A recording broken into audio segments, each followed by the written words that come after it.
Save the Second is a pro-Second Amendment organization. Through good or bad, we're here to help drive and save the NRA from itself and the Second from the infighting that happens among the Second Amendment supporters. Because without the Second, the rest will fall. The views and opinions expressed in this podcast are those of the individual co-host and do not necessarily reflect the official policy or position of Save the Second or their employers. This show offers commentary on the latest news associated with the NRA and Save the Second's endeavor to promote a strong, relevant, effective, and accountable NRA.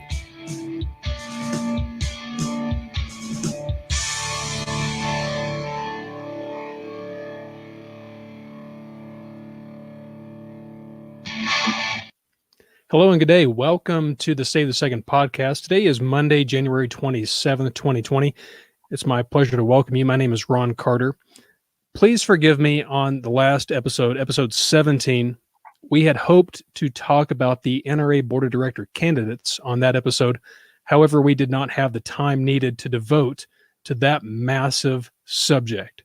We thought it best to devote this episode to the candidates. So this episode will be all about the 39 candidates running for the NRA Board of Directors. Before we get into the weeds, I am joined with Anthony Garcia and Rob Pincus.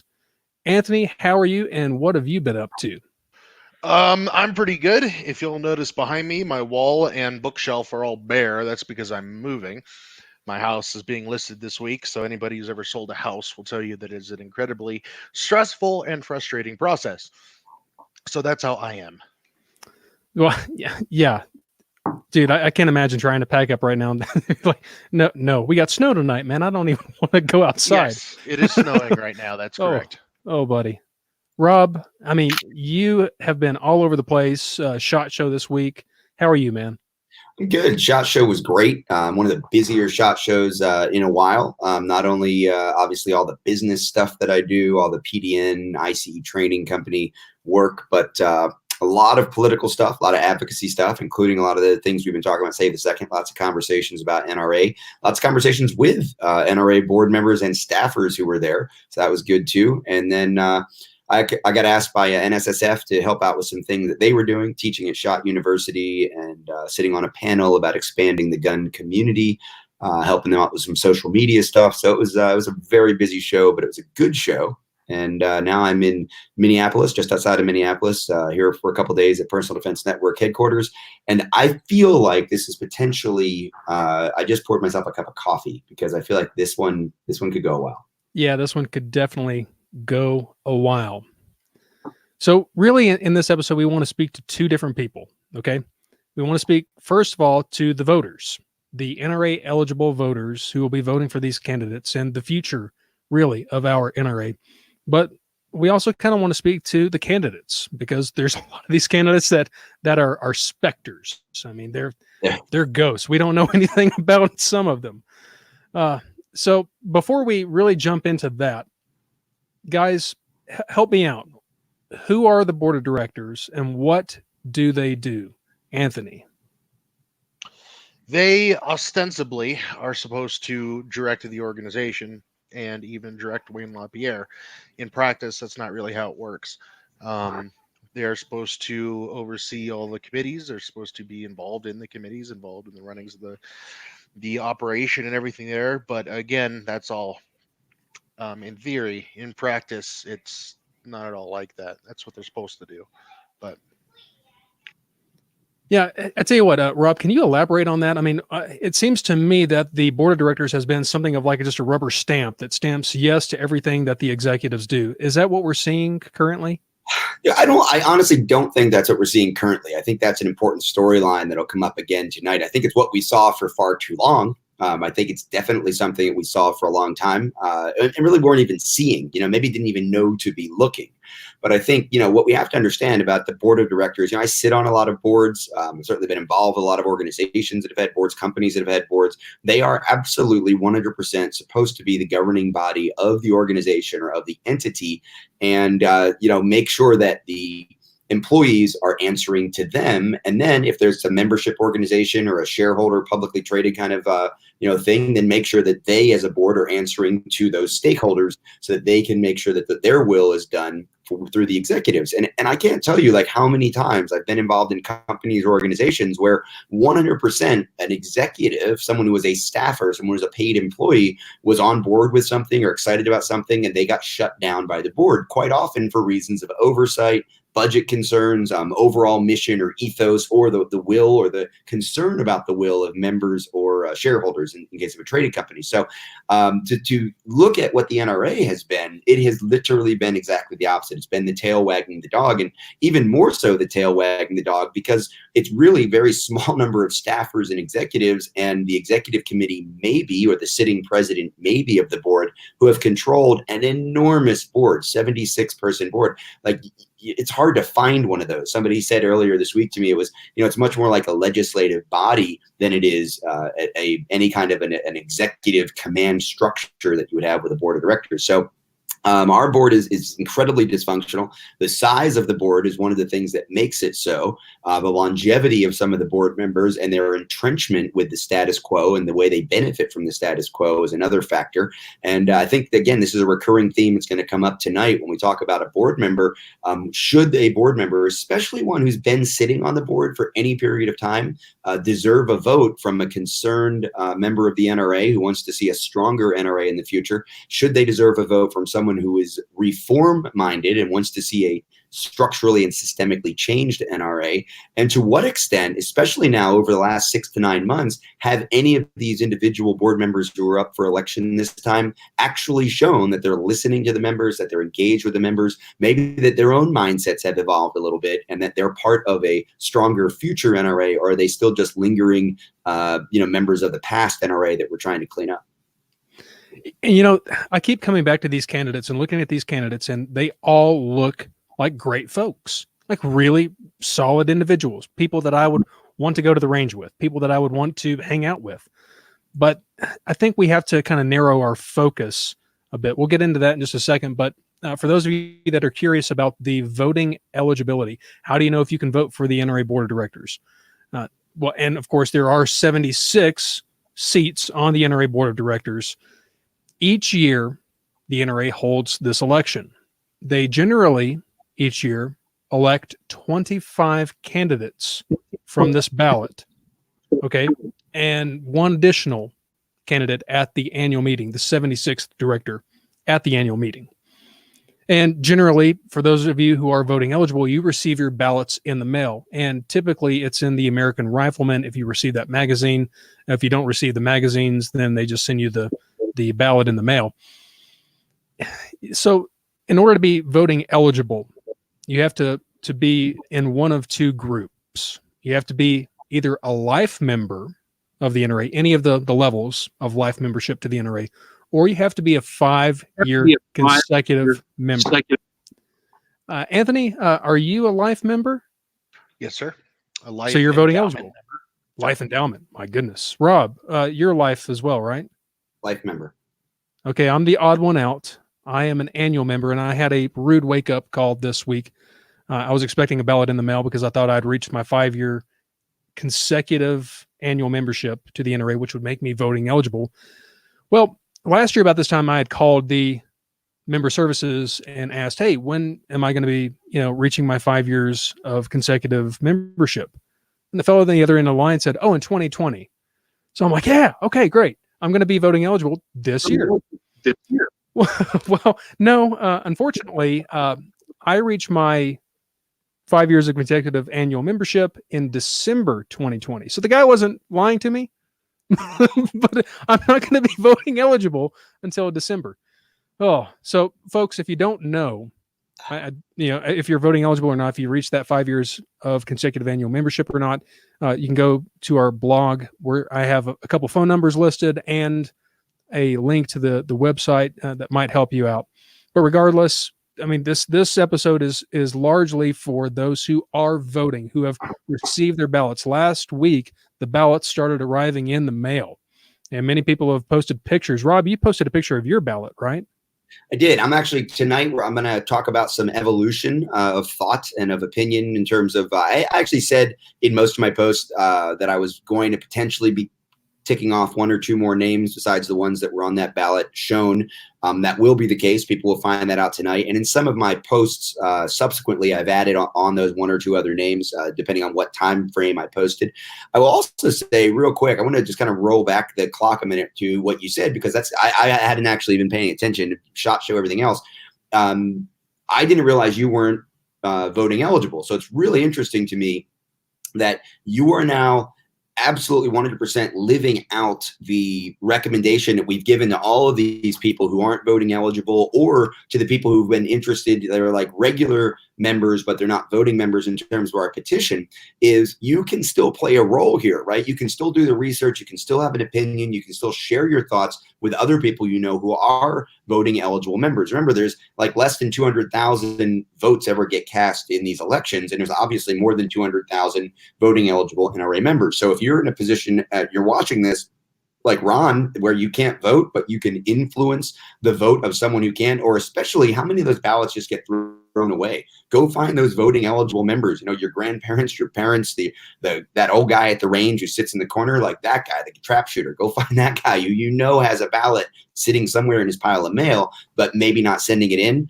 Encourage them to participate, and specifically encourage them to participate for a stronger NRA in the future. Absolutely. Man, I'm sorry, Anthony, go ahead. Oh, I was going to say, Rob, we can actually answer that question as to how many of them get thrown away. Approximately 94% of them get thrown away and don't get turned back in, which is insane. Only 6% of voting eligible members actually send it back in. That's crazy. Yeah, 6% in the last election. Hopefully this election will see a lot more people being involved, being educated, and being voting. Guys, I mean, come on, it's your NRA. You know, I'm the NRA. Hopefully you're the NRA if you're a member, right? So be educated, be informed, make the vote. I mean, we can't make the vote for you, right? I mean, a lot of people have asked us, you know, hey, are you going to, give out recommendations or endorsements? No, we're not endorsing anybody. Now, we might personally tell you what our opinions are, but we want you to be educated. We want you to be informed. We want you to vote for you in your NRA. So please keep that in mind. Here's the problem. If we tell you who to vote for, and you say, Save the Second says vote for these people, we're no different than the nominating committee or the executive committee or Wayne LaPierre, who's been saying for years, here's the people I want you to vote for. That's kind of how we got here. So if we're really interested in reform, the way we're going to get a reformed NRA is a reformed membership. And that means an engaged membership, just like we're asking for directors to be engaged. We want members to be engaged, and then we're going to give you all this information. I think it's actually been a struggle amongst us and amongst some of our kind of peers in the community and consultants and people that we talk to a lot about this. Should Save the Second have official positions? And I don't know. We haven't talked about this in detail about a lot of candidates. There may be someone that Anthony's going to vote for that I'm not going to vote for. Ron wishes he could vote for. I'm not going to vote for. I don't know.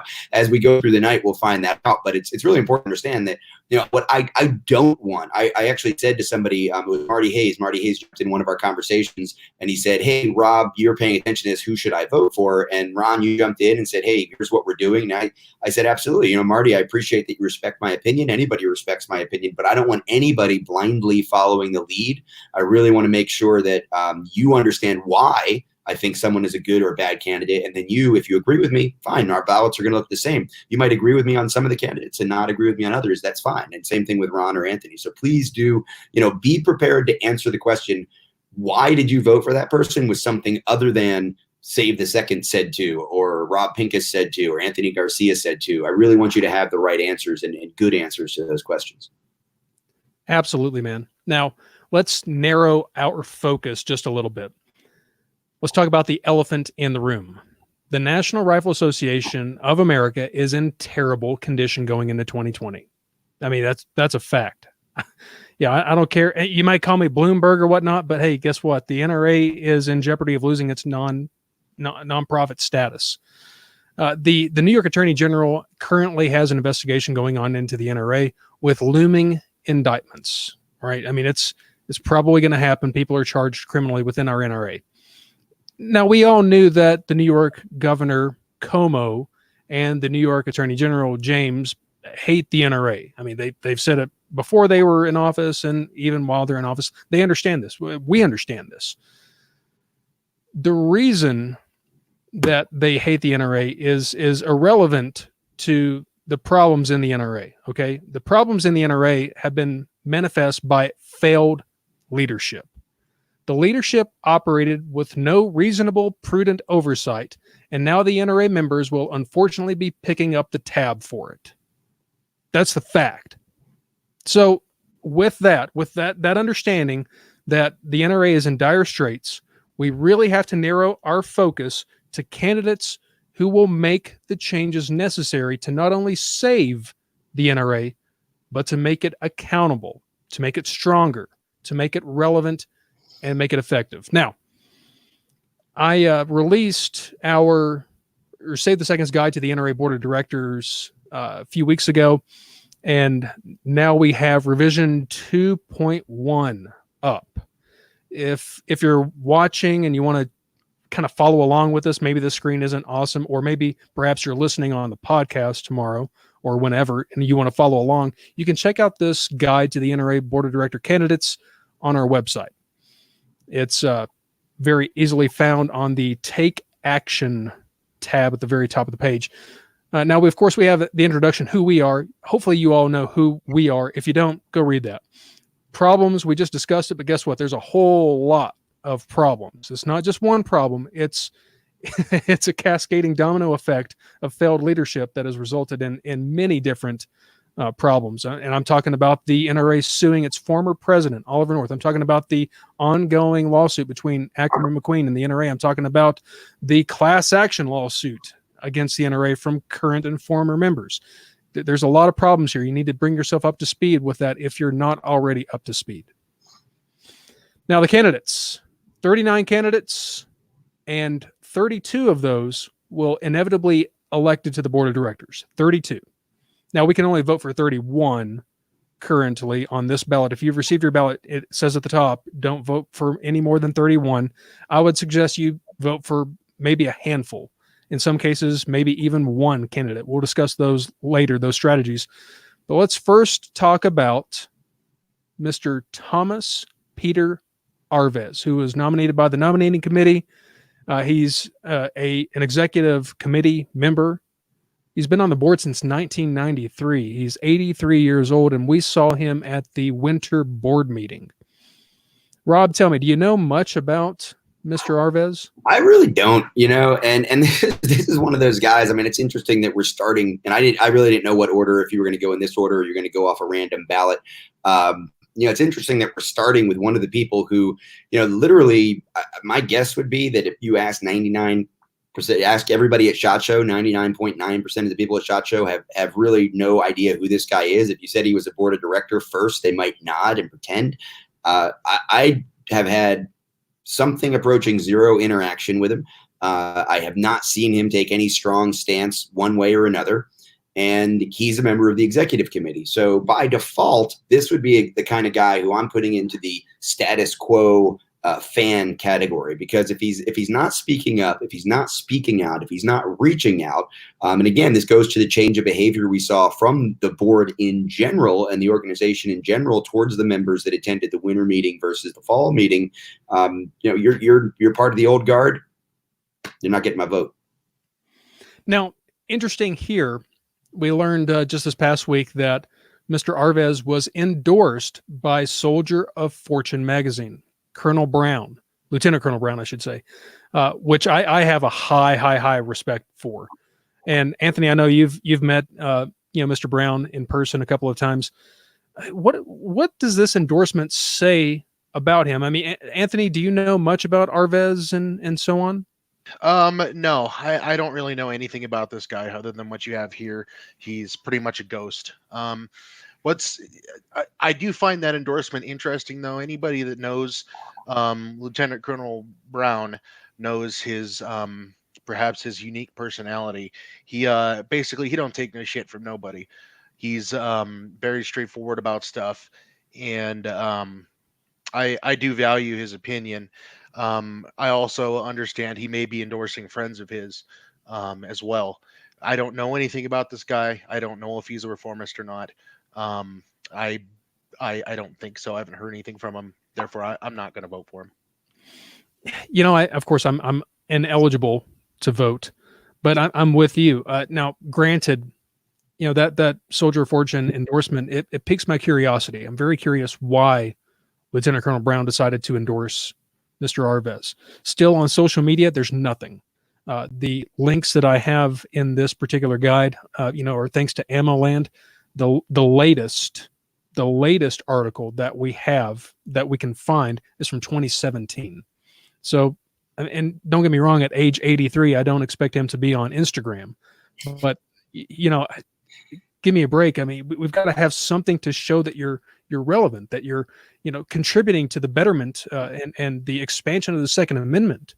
It doesn't have a MySpace either. Just, but also those of you who aren't, you know, Timothy Knight is giving like line by line commentary in the chat. So if you're not watching the live chat comments, you should be, because he's obviously got some good inside information as well.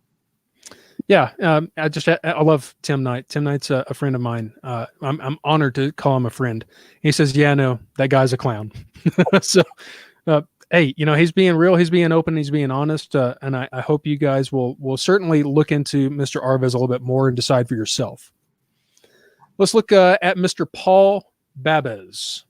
So, Mr. Paul was nominated by the Nominating Committee, which, by the way, 38 of the 39 candidates were nominated by the Nominating Committee. So it should come to no surprise that all but one of these candidates were nominated by the Nominating Committee. Now, Paul was a runner-up in last year's election, in the 2019 election. And during the string of 8 resignations at the end of 2019, Paul filled one of those vacancies. Now, the irony here is he did not attend the winter board meeting, nor did he attend the board meeting in September. He is 0 for 2. And, I don't know much about him. I do see that he's a Safari guy. He has some social media links. But that's pretty much the extent of my knowledge. Rob, did you see him at SHOT Show perhaps?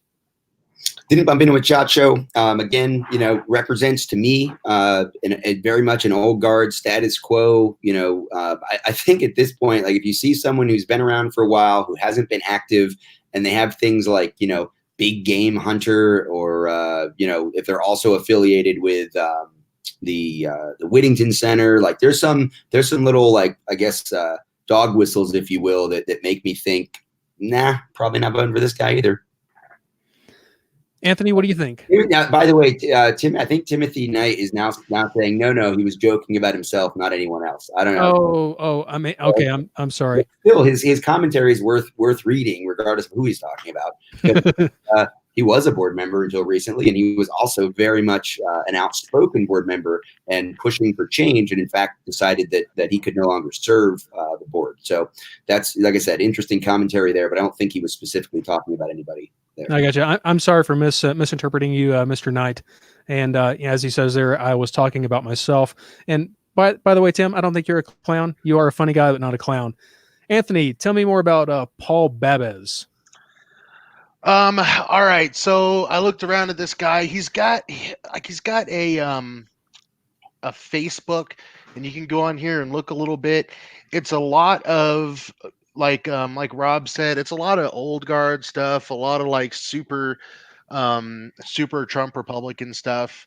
It's like, which again, not trying to start a political discussion here. I'm just trying to tell you what I see. He does like suppressors, which is interesting, but there's nothing in here at all about reform in the NRA. There's nothing about the issues at the NRA. And I'm really, really one track with my endorsements or my personal recommendations for voting here. And I don't see any of that going on. I think he is very much old guard. I think he's one of the good old boys. That's just kind of the feel I'm getting, especially when you start seeing stuff like big game hunting and safari and that kind of thing. I do not like it. I do not like him. I will not vote for him. Now, interesting, you mentioned old guard. I believe Mr. Paul would be the second from the youngest if he were elected to the board. He's 53 years old. So he's very much a young guy by comparison to the rest of the board. Yeah, but still, I'm not. I really want somebody to talk about how they're going to solve the problems in the NRA, not how awesome their safari trips are or something like that. And that's no offense to Mr. Paul, but I would hope that for every candidate. Now, before we move on to the next candidate, let's look at the chat real fast. Miss Jera, which, by the way, Miss Jera, you're awesome.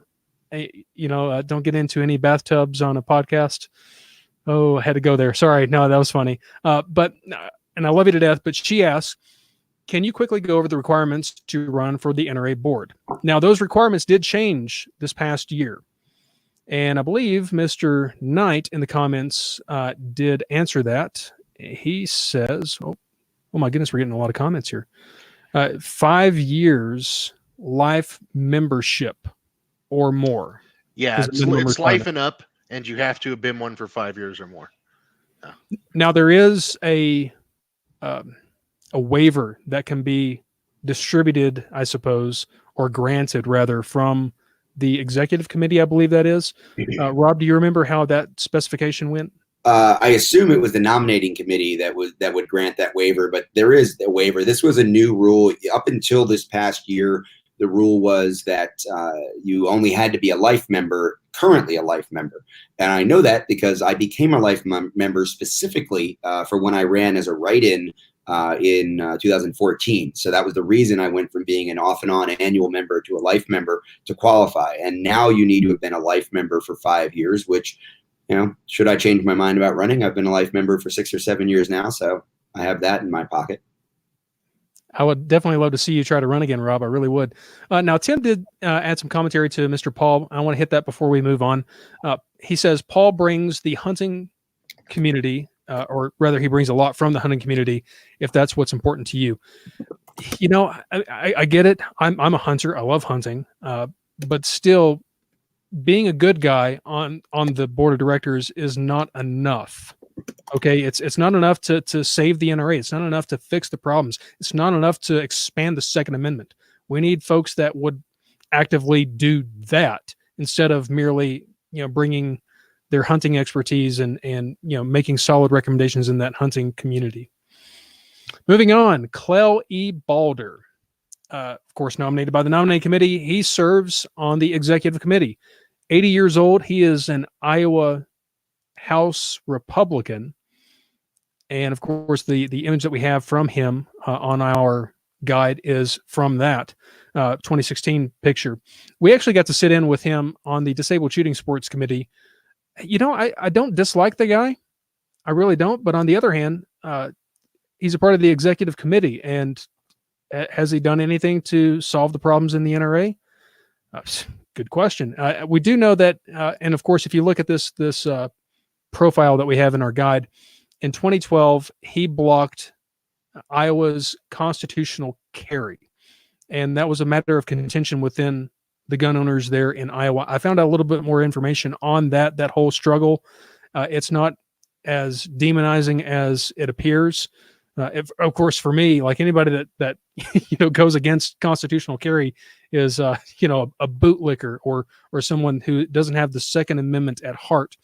But I think this particular scenario went a little bit deeper than surface value. Still, I'll let you decide. Rob, tell me what your thoughts are on Mr. Alder. I think, that the issue of Iowa, I get that some people are saying it's complex. At the end of the day, I mean, if it was something like, and you can tell me if you know, but I'm hearing people allude to the idea that the way the constitutional carry was going to go in, wasn't going to work or had other baggage with it. So that's a little bit of a, bait kind of, clickbait headline. Honestly, I haven't looked into it because I don't need to look into it for someone who's 80 years old, has been on the board for a long time and is on the executive committee. That's all I need to know. If you're not speaking up, let me just kind of fast forward. I'm going to say this kind of thing a lot. Let me, I guess, paint a picture for the background of why I say that.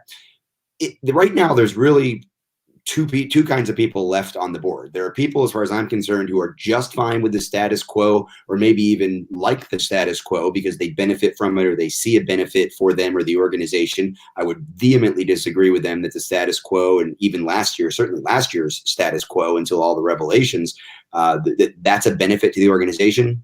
vehemently disagree. I don't want you on the board. If you're there to benefit yourself, I don't agree with your position, why you're doing it, I don't want you on the board. If you're silent on the issues, if you're complacent, not necessarily complicit, but if you're complacent, I don't want you on the board. Everyone, as far as I know, who was vocal, again, we have some of them here listening tonight. I know not all of them are participating in the chat. I'm getting some private messages. There are people who are listening in who have left the board. I spoke to a couple of people at SHOT Show who have left the board or recently served on the board and chose not to continue serving on the board because they didn't feel like it was worth it. So most of the hardline reformists, or the people that really would have, fought the fight, had the option and are either no longer serving or have left the board. On the other hand, the people that are left on the board who are fighting, for change are doing it subtly for the most part. There's a couple of outspoken people. I think Oliver North and Alan West would be the two that really stood out as having been hard chargers, obviously, for significant change, but they've gone silent. They haven't been at the last two board meetings, and they haven't made a peep. Buzz Mills spoke up as someone who called for an independent audit. He was there at the September meeting, but he didn't show up for the winter meeting. And again, I haven't heard from him recently. So I think we have some people who are very much just kind of serving out their terms, but are no longer factors, who have called for change in the past. The people that we're really going to end up supporting here are either new people, new voices that are calling for change, or the people who've shown an evolution over the last 6 to 9 months, who are willing to work with the members, who realize there's a need for a change. And while they're not banging the gong, they are doing some of the work. And this guy's not on that list. So no thanks. Yeah, Anthony, what do you have to add to that? I couldn't really have said that any better. Just Rob's last word there. The guy, he doesn't speak up. He hasn't said anything, so he's not on the list of those trying to actively reform. No, thank you. I'm not going to vote for him. No, I will say that I enjoyed his comments on the Disabled Shooting Sports Committee. I think he has a lot to add to the community, but not on the board of directors, if that makes sense. And please, Mr. Clell, hey, don't take it personally. I want to shoot with you. I want to hang out with you. But, buddy, it's time to pass the torch. Now, we had a really interesting comment in the comment section. Andy Montoya, a good friend of mine, says, is the subtle tactic what we need, though? That's one that I go back and forth with. Being subtle on the board is something that we're going to see a lot from some of these candidates and directors. And, the folks that weren't subtle, did they make any progress? I'm not sure. Perhaps they raised awareness. I don't know. Rob, what do you think, man? It's not what we need, but it's the best we're going to get at this point. That's become obvious. And again, we have seen change. And I'll go back probably to the most obvious change that everyone kind of has to say is there, whether you are super happy with it or excited about it or not, the change of the attendance policy. Like, that's a change that was a direct response to the will and interest of the members. So it's really important to understand that we are seeing the effects of that subtle tactic, whether it's what we really want or not. Right now, as I said, everybody who was banging the gong is gone. So from the conversation, I mean, we'll get to one of the candidates here who's was banging the gong like incredibly loudly, and has even taken a half step back on at least one issue that's very important to us.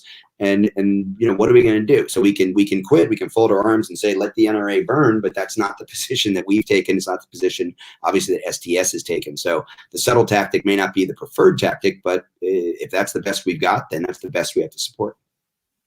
Very good. Moving on, we got Ken Blackwell. Ken, member of the executive committee. I think he's very well put together. He's a good guy.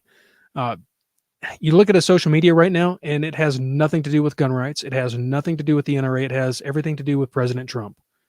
100% President Trump. And don't get me wrong, I'm not saying that we shouldn't, look to the presidential election as being very important, which it is.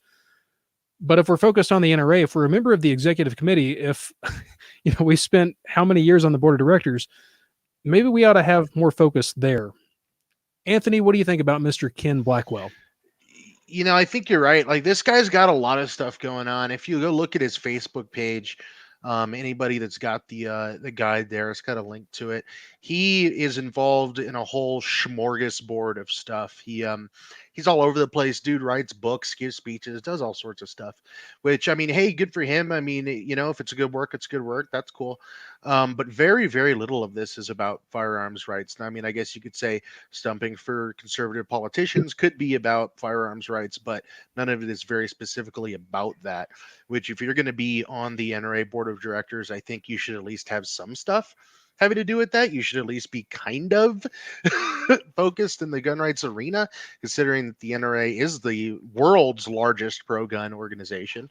And I mean, I don't like any of that. And again, I haven't heard this guy talk at all about reform. I haven't heard any of that. So yeah, I don't like him. And I do want to say this too. There's, a couple interesting comments and emails that have been sent to me. So a lot of these people, and you mentioned this earlier, a lot of these people, I don't necessarily think they're bad people. They're even bad for the NRA. They're even bad for firearms rights. They could be good for all those things, really. But I'm voting on the basis of strictly reform. So if somebody gets my vote, it's somebody that I think, if the board of directors has a vote come up that's a reform, yes or no, that I think this person is going to vote yes for reform. So when I say these things about these people, it's like yes or no, they're going to get my vote. That's what I'm voting based off of, if that makes sense. So that's my feelings on Mr. Blackwell. Absolutely. Rob, go ahead. Yeah, I think exactly what Anthony just said is really important to put in the big picture. It doesn't matter how good a guy you are, how good you are for gun rights outside of the NRA. Are you the right guy to help right the ship of the NRA, or lady to right the ship? I'll even say, somebody brought this up to me at SHOT Show. If you go back and look at my campaign back in 2014, I had problems with the NRA and the way it was run, structured, and all that. I explicitly said, look, I'll do what I can. I'll cast the votes. I'll be interested, but I don't think I can go in and change the NRA. I think I can help the image of American gun owners and the cause of American gun owners if it says NRA Board of Director under my name, because it's more likely that I'll be able to, represent American gun owners in a way that is exactly what the NRA hasn't been doing well under the Ackerman McQueen years, under the Wayne LaPierre years. And that gets me to Mr. Blackwell, because one of the biggest problems is this tie to the Republican Party, which is insane. The idea that we're going to tie ourselves to one party, a party that has a sketchy history, not as bad a history as the Democratic Party, but a sketchy history. It's not like they've been aligned with freedom and aligned with gun owners. Even Trump, the bump stock is the obvious one, but every other week it seems like he's saying something that makes everybody at least turn their head a little bit. So all of the board members who are acting like, Trump is our savior, you're out. All of the board members who want the NRA to be a front for the Republican Party in terms of fundraising and campaign stumping, I get it. If you're saying, hey, the other side is bad, we can't have them win, so we're in a position where we're going to hold our nose and support this guy who's maybe. But don't come at me with this guy's the savior, because you lose my vote here and you lose any credibility to anybody who's paying attention, Mr. Blackwell. No, I totally agree with that, man. Now, granted, I hope Trump wins this election, if nothing else for the judges, but still that's irrelevant to trying to fix the NRA. The NRA is in jeopardy right now, and in its 149-year history, this is the only time that it's been in jeopardy of being destroyed. And I'm not talking about like monetarily, like on the back burner, which it already is. I'm talking about losing its nonprofit status, being shuttered by the New York State Attorney General. So is Mr. Blackwell going to, make the corrections necessary in leadership to prevent this from happening again? Is Josh Powell still, employed by the NRA? Will anybody stop the worship of Wayne LaPierre? These are all questions that are relevant to this conversation and why we're trying to elect these candidates, which would actually be beneficial to the NRA. Now, Dave Butz, hey, Mr. Super Bowl ring wearing guy. He is a massive guy. He makes me look like, I'm 3 foot tall, which, I'm not much better, but no, he was, filled one of the vacancies as a runner up from last year's election. Now we gave Marion Hammer a lot of grief concerning her $270,000 that she was given from the NRA last year. Well, in the same year, apparently, the NRA gave Mr. Butz $400,000. That was in a Newsweek article from June 19th, 2019. Is that $400,000 going to making sure that the NRA doesn't sink? Oh, yeah, it sounds like we're being exceptionally critical, and I think we rightfully are. Rob, what do you think? I've known Dave since the 90s, the charity shooting sporting events. You know, he's a great shooter. He's been a great over time. He's been a great ambassador for the shooting sports.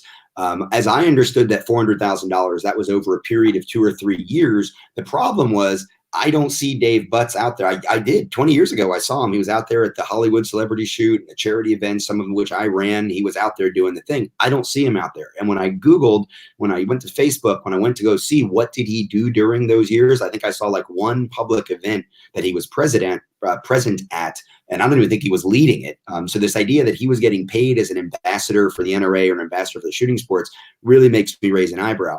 And I'll tell you, because I've known him for over 20 years, the fact that I went up to talk to him at the winter board meeting, and honestly, of all the board members, he might have been the least engaging in conversation. That struck me as odd. And he certainly knows that I've asked these questions about, you know, where did that money go? What events did you do? He had every opportunity to tell me, to tell the world, to tell anybody, you know, here's what I did for that $400,000, but he hasn't spoken up. That's a little sketchy. You don't get my vote. Yeah, Anthony, what do you think? Okay, so I am not the most aware of the football sports arena, but when I first heard this guy's like name and that he was a football guy, I had to go look him up on Wikipedia to figure out who he was because I had no clue. So for those of you that don't know, he was a football guy in the 70s and 80s. Okay, cool. You did something cool once. You had notoriety and fame. Maybe you were a good ambassador. Your time is over. Get out of the NRA. No vote. Now, I mean, to be fair, too, unlike some directors, he has attended both the September meeting and the January meeting. He's being active. Now, granted, I would not want him to continue being a board member because, again, the board needs to right the ship. Still, he's in attendance. I can't fault him there too hard.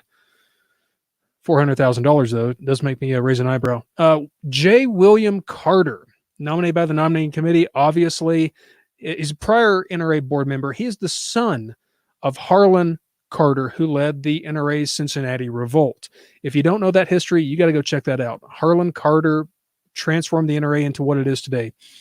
And this is his son. Now, the thing that I found really interesting when I was doing the research with him, when you Google his name, one of the things that comes up is a 1994 sexual harassment allegation.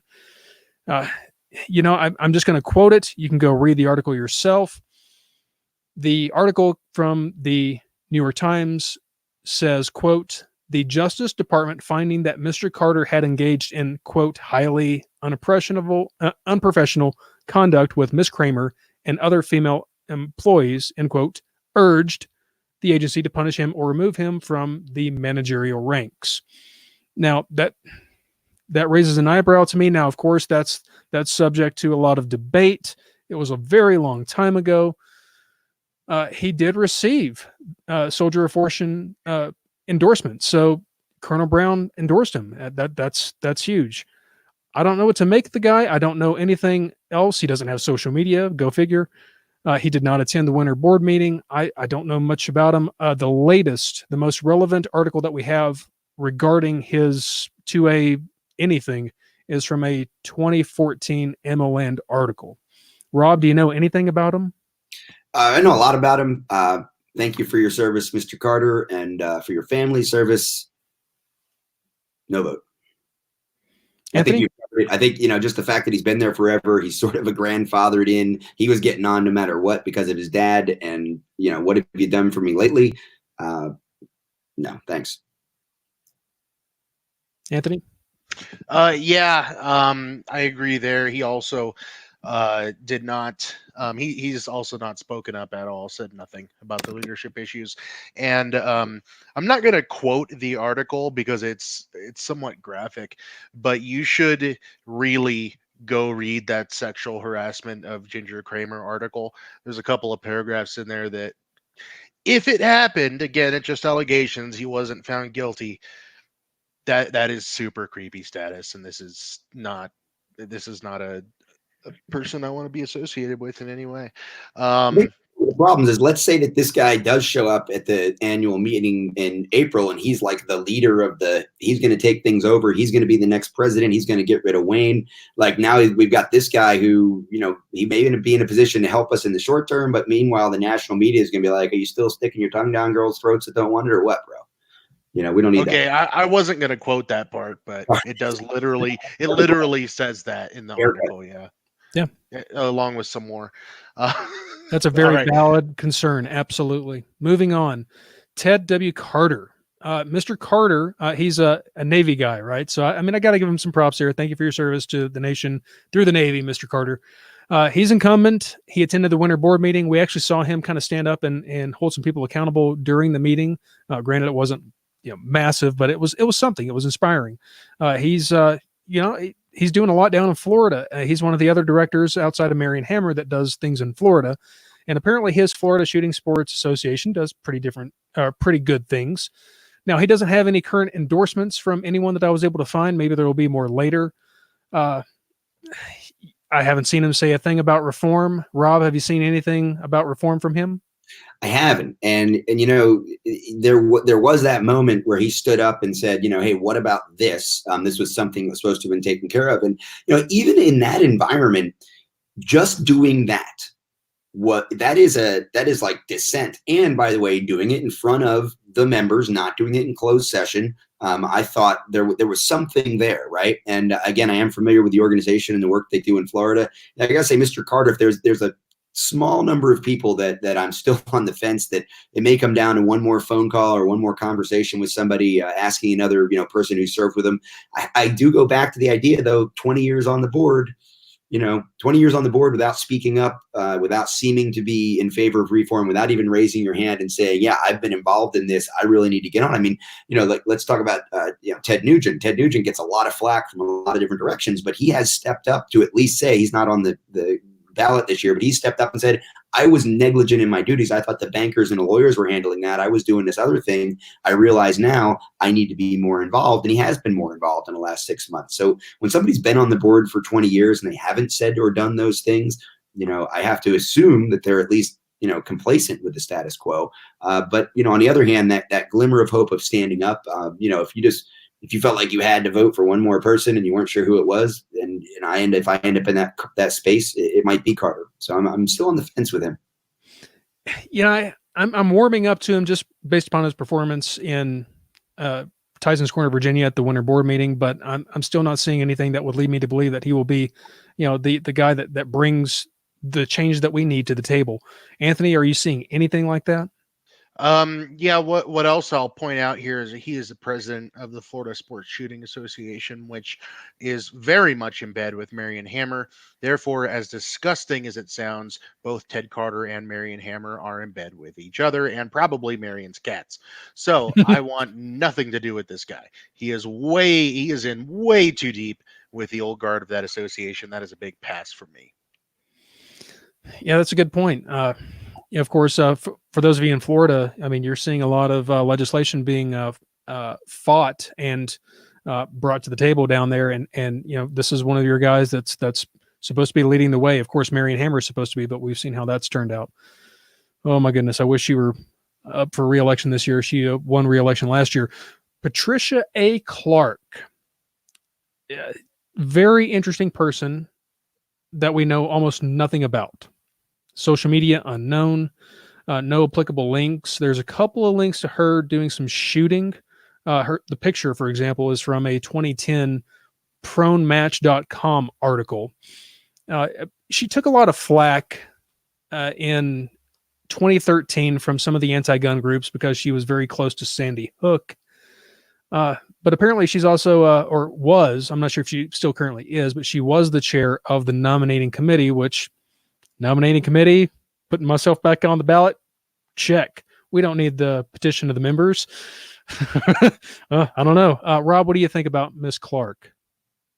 Absolutely no go for me, just because she's not vocal, she's not outspoken, and sort of her track record, again, 20 plus years serviced on the board, on the nominating committee. That's a status quo, old guard track record with nothing to fight against that image. And again, not vocal, not engaged. No thanks.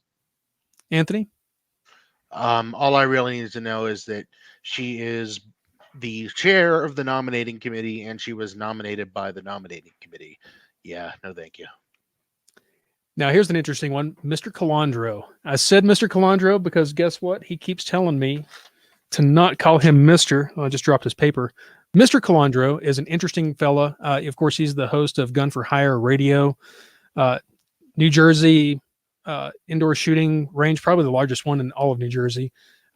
Yeah, he was elected last year as the 76th director in Indianapolis. And so he's fulfilling his 1-year term, and now he's up for re-election. He received the endorsement from MLN. MLN endorsed only 2 candidates this year. That's a big deal. That's something you ought to, really open your eyes on. MLN endorsed him and one other. Trigger Pressers Union recommended him. I like the guy a lot. I'm hesitant to go full steam and support for him merely because he was sort of that reformist guy back during the 76th director election, and he's kind of become the opposite now. Well, I say the opposite. He's been very, very, very, very quiet. Now that may be in part due to some of the subpoenas and depositions and whatnot. I don't know. Rob, tell me what your thoughts on Mr. Tony Calandra. Well, Anthony and I have a long history back and forth. He's from Jersey now. I'm from Jersey originally. And I got to tell you, I think everybody knows, if you're listening to this and watching STS, I was incredibly disappointed when he accepted the endorsement of the old guard, essentially for the 76th seat. I think the politics of how that went down, with a concern that Adam Kraut was actually going to campaign and try to get on the board, they chose the guy who was the safer guy, or the guy who was more embedded in the industry, right? Obviously, Anthony has a lot of business interests tied to his success in the community and things like that. So I was very concerned and somewhat disappointed. I was very vocal about that, very direct with Anthony about that. And there was a couple months there where we were not getting along. We weren't talking, I guess, because he was mad that I was mad, that I was disappointed that he did what he did. At the end of the day, we have talked a lot. And in the last 6 months, he has definitely shown that he realizes that, the politics are the politics, and he has to do what he has to do to get on the board. In his potential leader for positive change at the NRA now than he was back in March, April, or May of last year. He has definitely been very engaging with me. I think he's been engaging with you guys in terms of talking about change that needs to happen. I see the directors that he's aligned himself with. And if nothing else, if for no other reason than because I really think that his heart was sincere about reform, and that he's only got a 1-year seat, we have to see what he would do with a 3-year seat. If for no other reason than to sort of check that theory, he's getting my vote. I hope he does get back on the board so that we can see where he is on May with a 3-year appointment. If he gets onto some different committees and he actually is in a position of leadership and influence without having to think about running every year for that 76th seat, what will he do with it? I'm curious to find out. Anthony, what do you think? I agree with all of that. I think if the board was to get some sort of reform vote before it, I think that he would vote yes to reform, based off of what I've seen from him, what I've heard from him. I've been able to talk to him myself. I do believe that he would vote for reform. Anybody that's watching this should know he had a little bit of a controversy. If you search the internet, you can find it. Some sort of comments that he made. Search the internet, you can find it. He's talking about Muslim immigration or refugees or something. There was definitely some controversy. So you should know about it. However, I am going to vote for him. Now, if I remember right, that was from the Trace, which which is iffy. Which is an iffy publication. Yeah, you definitely need to take that with a grain of salt. Now, go check it out. Go check it. Read it and bring yourself up to speed. But I got to tell you, I just shrugged it off. I'm like, you're serious? This is the dirt that you have? Right. Calandra, come on. I encourage people to research thoroughly. Yeah. I agree. It wasn't anything huge. Yeah, I like Mr. Calandra a lot. I really do. In fact, he's one of the few guys that I would really truly want to be friends with and shoot with. And, I want to see if I can, beat him on the shot timer. Moving on. Alan D Coors. Now, he's one of the oldest board of directors. He was in attendance at the winter meeting.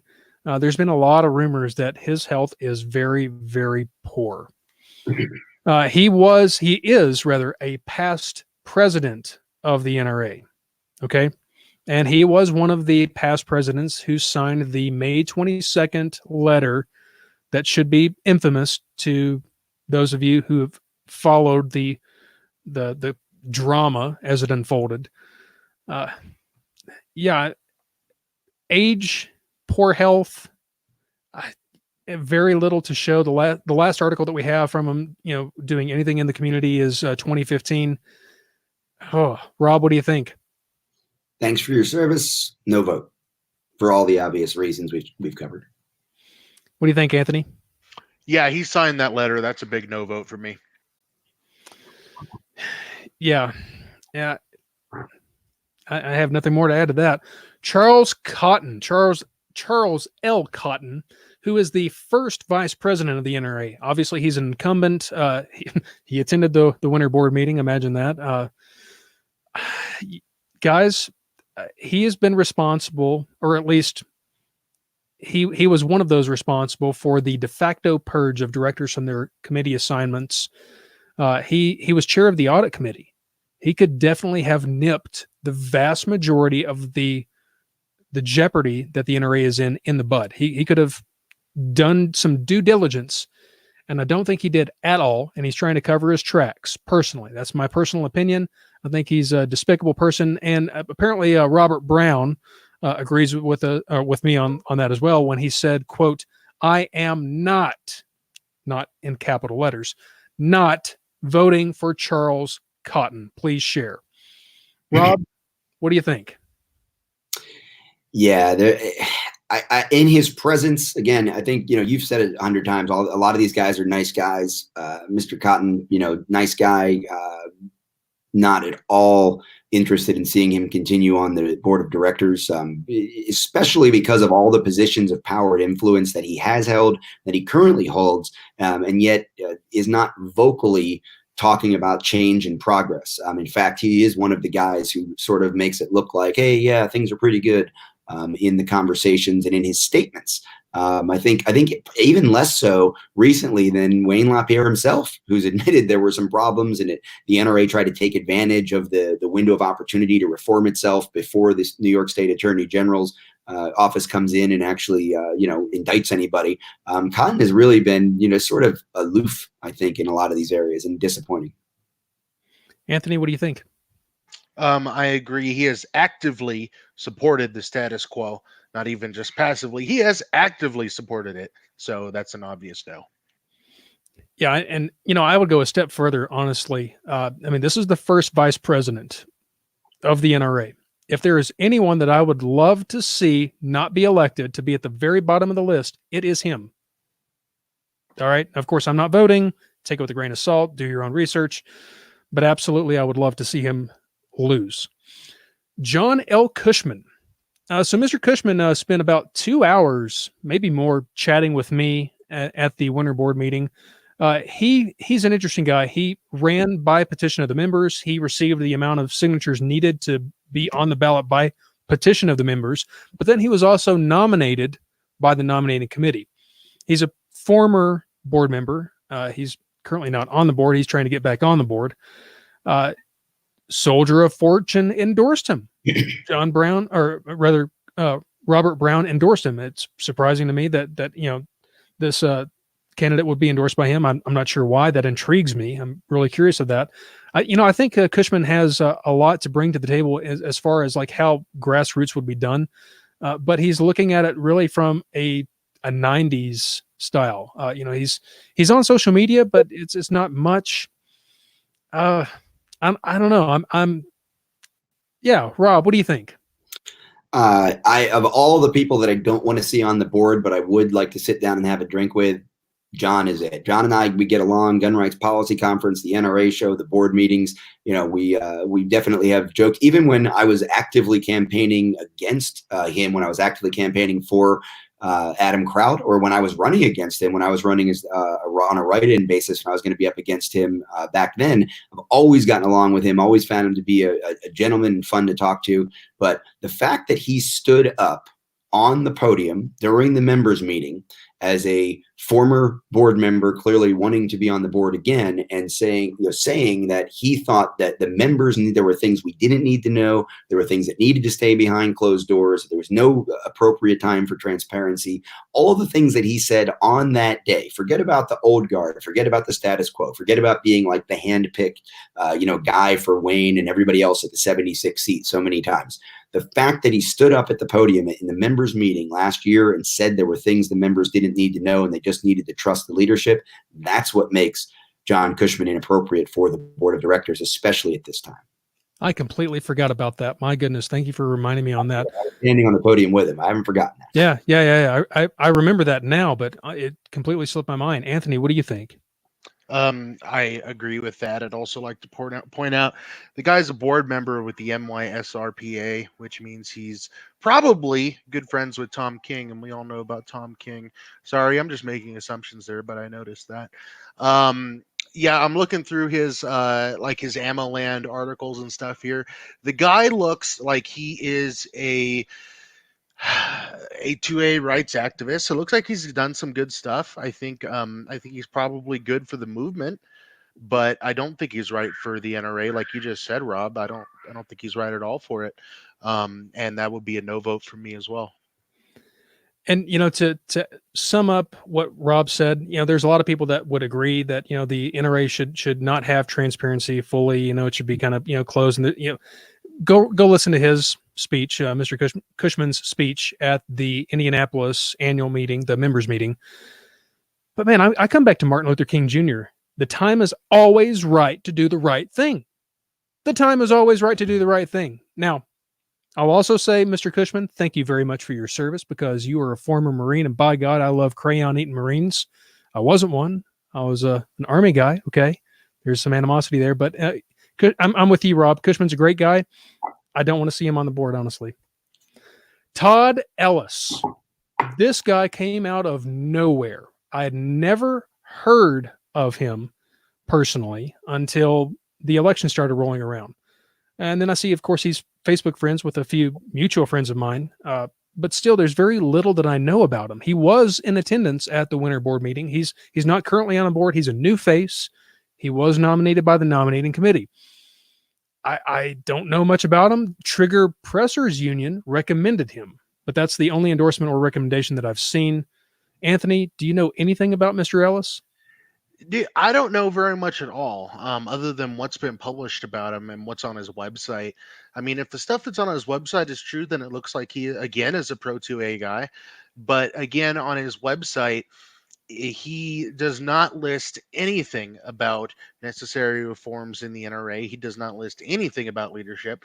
And because he doesn't list it, because he doesn't talk about it, I don't like him. Simple as that. Rob, what do you think? I think that there is definitely a attempt by the nominating committee and by the executive committee and or the current leadership of the NRA to slip some people into this election that are handpicked, that are going to be puppets, that are going to do what they're told and vote the way they're told. And I have to assume that Mr. Ellis is one of them, because he has come out of nowhere, and therefore he's very much a suspicious character and not someone that's going to get my support, especially because he didn't take the opportunity to reach out to any of us or talk about, what he thinks should be happening in the future. Yeah. Now, he did send me one message, and I believe it was just before I published this guide. And he said something to the effect that, LinkedIn accounts aren't really worth, putting into here. And I tried to have a conversation with him afterwards and got nothing. Okay, so that's the extent of conversation I had with him. I think he, if not intentionally, he was always out of reach for me to shake his hand and talk with him at the January meeting. I thought that was really interesting, and weird. Just take it with a grain of salt. Go do your own research. Go contact him. But yeah, strange. Another strange one, Richard Figueroa, or Rick Figueroa. He was sworn in at this past January meeting. He's one of the Runners-up in the 2019 election that filled vacancies from the resignations, nominated by the Nominating Committee. He's a Texas guy. 2019 Emma Land article. I tried multiple times to reach out to him because I knew that he was going to fill one of the resignations on the board, and I wanted to learn anything that I could about him. He never responded once. Anthony, do you know anything about Rick Figueroa? Just from looking through like his Facebook page and stuff. Again, like a lot of the rest of them, it looks like they're involved in the 2A community, but nothing about needing to reform. Which I find really funny is a lot of people that are pro-reform went and posted on like this guy's page and a lot of the other guys' page that are running, and they don't respond. None of the candidates ever respond to it. They completely ignore it. People are asking them, hey, what do you, there's everything from your standard troll posts to people actually asking real questions. Hey, what do you think about this? They ignore it completely. And I think that's really all you need to know. I don't think he's a reformist, at least not outwardly. And, well, you don't get my vote. Now, the last post that I saw from his Facebook page, he was at SHOT Show and he was handing out little flyers, to, have people vote for him for the NRA Board of Directors. So, Rob, he was at SHOT Show. Did you bump into him? I did not bump into him. Didn't see him there. Didn't notice the hat or anything. I think this is one of the characters here who, because and I don't want to get into this. This is going to be a long enough, like the longest podcast ever for Save the Second for sure. I don't want to get into the idea of bullet voting or why it's important to reduce the number of votes that you cast. That information's out there. You can go find it. I don't want to derail this with that. But this is definitely one of those guys where if it were you had to vote for 31 people, he'd make the cut because he hasn't done anything wrong yet, right?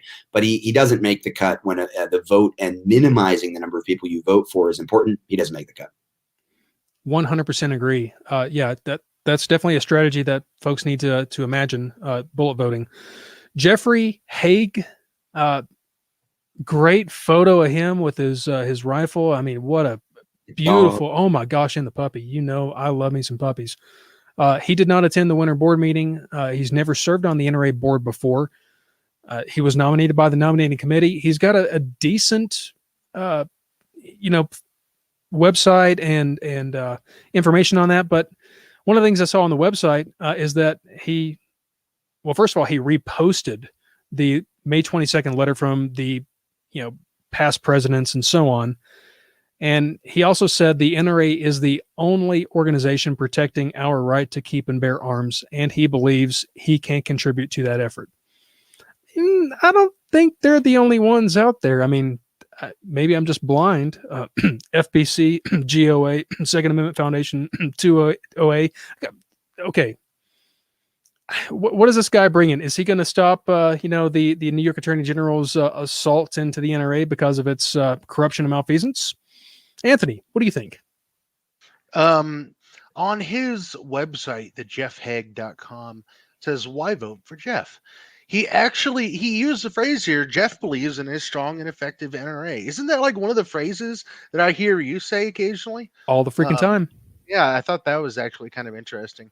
But then, in one of his blog, I don't know where the hell it went here, he had a for the DSSA, the Delaware State Sportsmen's Association, he reposted the May 22nd letter, which that right there is a no vote for me. That's all he has to do. No vote. Rob, what do you think? I'm seeing in the chat room here, Stacey Morris is saying that he actually has withdrawn his name from consideration. That's neat. That's news to me. Yeah. So I don't know if there's any more information on that, but that's okay because he's one of those guys who, wasn't going to make that cut when minimizing the votes for people that I really believe have the change of the NRA, the moving forward with a newer, better, stronger NRA, if not expressed overtly, at least implicit in their actions, and he doesn't make that cut. So if he got out of the way, so be it. And if he did, that means that 85% of the candidates currently on the ballot would be elected regardless. That's huge. Now let's talk about Mr. Graham Hill. Guys, I have a huge respect for Mr. Hill. I mean, out of this world. Dude competes in 3-gun from a wheelchair. I mean, you just got to give him props because he is beast mode 24/7. He is an incumbent. Now, he's been on the board since 2017, so he's kind of new to the directors, especially when you compare the lengths of service, of the others, the old guard. Now, he is also apparently a member of the executive committee, which is interesting. I think I'd said previously that I would never vote for any of the executive committee members until things are better in the NRA. Now, this one may be different. He may be the asterisk. He's attended all the meetings that I'm aware of. Heck of an attendance policy. The guy does a lot. He was endorsed by AmmoLand. The only other candidate besides Anthony Calandra was Graham Hill that AmmoLand endorsed. He does a lot, a whole lot. I've got very little negative to say about him, with the exception, though, that I don't think he's doing much for the reform side, or maybe he is. Maybe it's subtle. I don't know. Anthony, what do you think? So I would like to share a quote here from his AmmoLand article. He says, as an attorney with 25 years work experience with federal laws, legislation, and regulations, I take my service to the NRA membership as a director very seriously. I know where I came from, and I know the values I was raised with, and I bring independence, objectiveness, passion, and devotion to my director duties. I focus on what we all want and need, a strong, thriving NRA that defends our rights on the battlefield at all times and all places. So the way I read that is that and from everything I've heard about Graham Hill, and I've heard a lot about it. I did not get a chance to talk with him at the board meeting. I've heard a lot of good things about him. The way I read it is that if a reform vote came up, he would vote yes to reform the NRA. And I like that. I like him, and I will vote for him. Wow. Awesome. What do you think, Rob? Yeah, he has definitely distinguished himself from the rest of the executive committee. He was one of the very few members who had the attitude. We've talked a lot about that change in attitude from the September meeting to the winter meeting. He had that reach out, and we're glad the members are here, and I want to talk to you. And if you ever have any questions, let me know. Very open door policy that he has followed through on. And I've heard the same thing from a lot of other people, whether they're people who serve on committees, other directors, or other people in the community. He seems to, for an executive committee member, certainly distinguish himself as someone who's willing to listen and talk to the members. And he is, I believe he's the only executive committee member that I would vote for if they were all up for re-election, if I'm thinking correctly. But as far as the ones that are on the ballot this time, he definitely gets my vote. And it's because he's distinguished himself, if for no other reason. Oh, did he go robot? Uh-oh. He is frozen. Oh. You're gonna have to mute him for a minute. I tell you what, I believe go that ahead. was the yes vote from Rob, however. Yeah, I believe so too. Rob is frozen in that position. It's so funny. Ron, were you a yes vote as well? Oh, I guess you can't vote, but if you could vote, if I could vote, would you do? I would definitely be voting for Graham Hill. Absolutely. And that's just my personal interaction with him. He's got his email address, up for everybody to message him and correspond with him. He does some really great stuff with the disabled shooting committee. Awesome guy. I love him to death. Now let's go on to, wow, Rob is still frozen like that. That's so weird. Let's go on to Kevin Hogan, who is nominated by the nominating committee, like the vast majority were. He was a runner-up in the 2019 election and is filling a vacancy. He was sworn in at the last directors meeting, the winter board meeting. He's a Rock Island guy. He's an interesting fellow. Rock Island Auction Company, that is.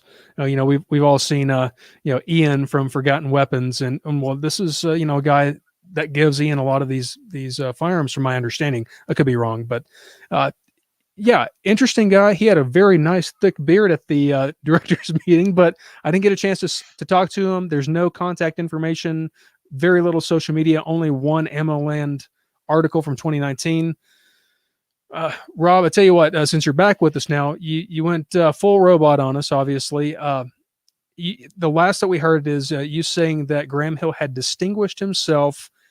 Can you pick up from that and then go into Kevin Hogan? Yeah, he distinguished himself on the executive committee as one who was definitely willing to engage with the members. So long story short, I am absolutely going to be voting for him. And I think he's the only executive committee member that I would vote for at this point.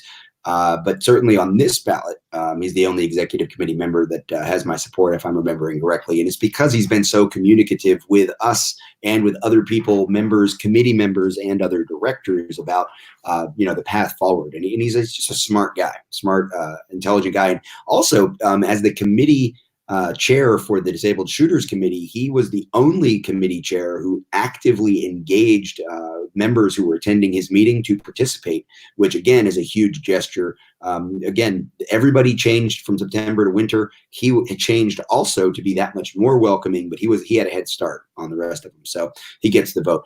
Kevin Hogan, very, very kind of quick and easy, because he's another one of those guys who just doesn't reach the bar of having earned my trust or said enough to make it interesting or to support him in terms of where the NRA needs to be. In another election year when there wasn't a crisis, he's probably a good guy that seems to be engaged in the community. Somebody I'd want on the board, but not this year. He doesn't, he'll dilute the votes that I'm casting if I give him a thumbs up. Agreed. What do you think, Anthony? Yeah, that's right. And if you look at his, he's got an article here in Amaland from when he was running in 2019. Yeah, for the 2019 NRA Board of Directors. He lists among his achievements the fact that he's a member of, 15 different organizations here. I don't care if you're a member of organizations, dude. I want to know what you do. What are your achievements in the area? I don't care if you're a member.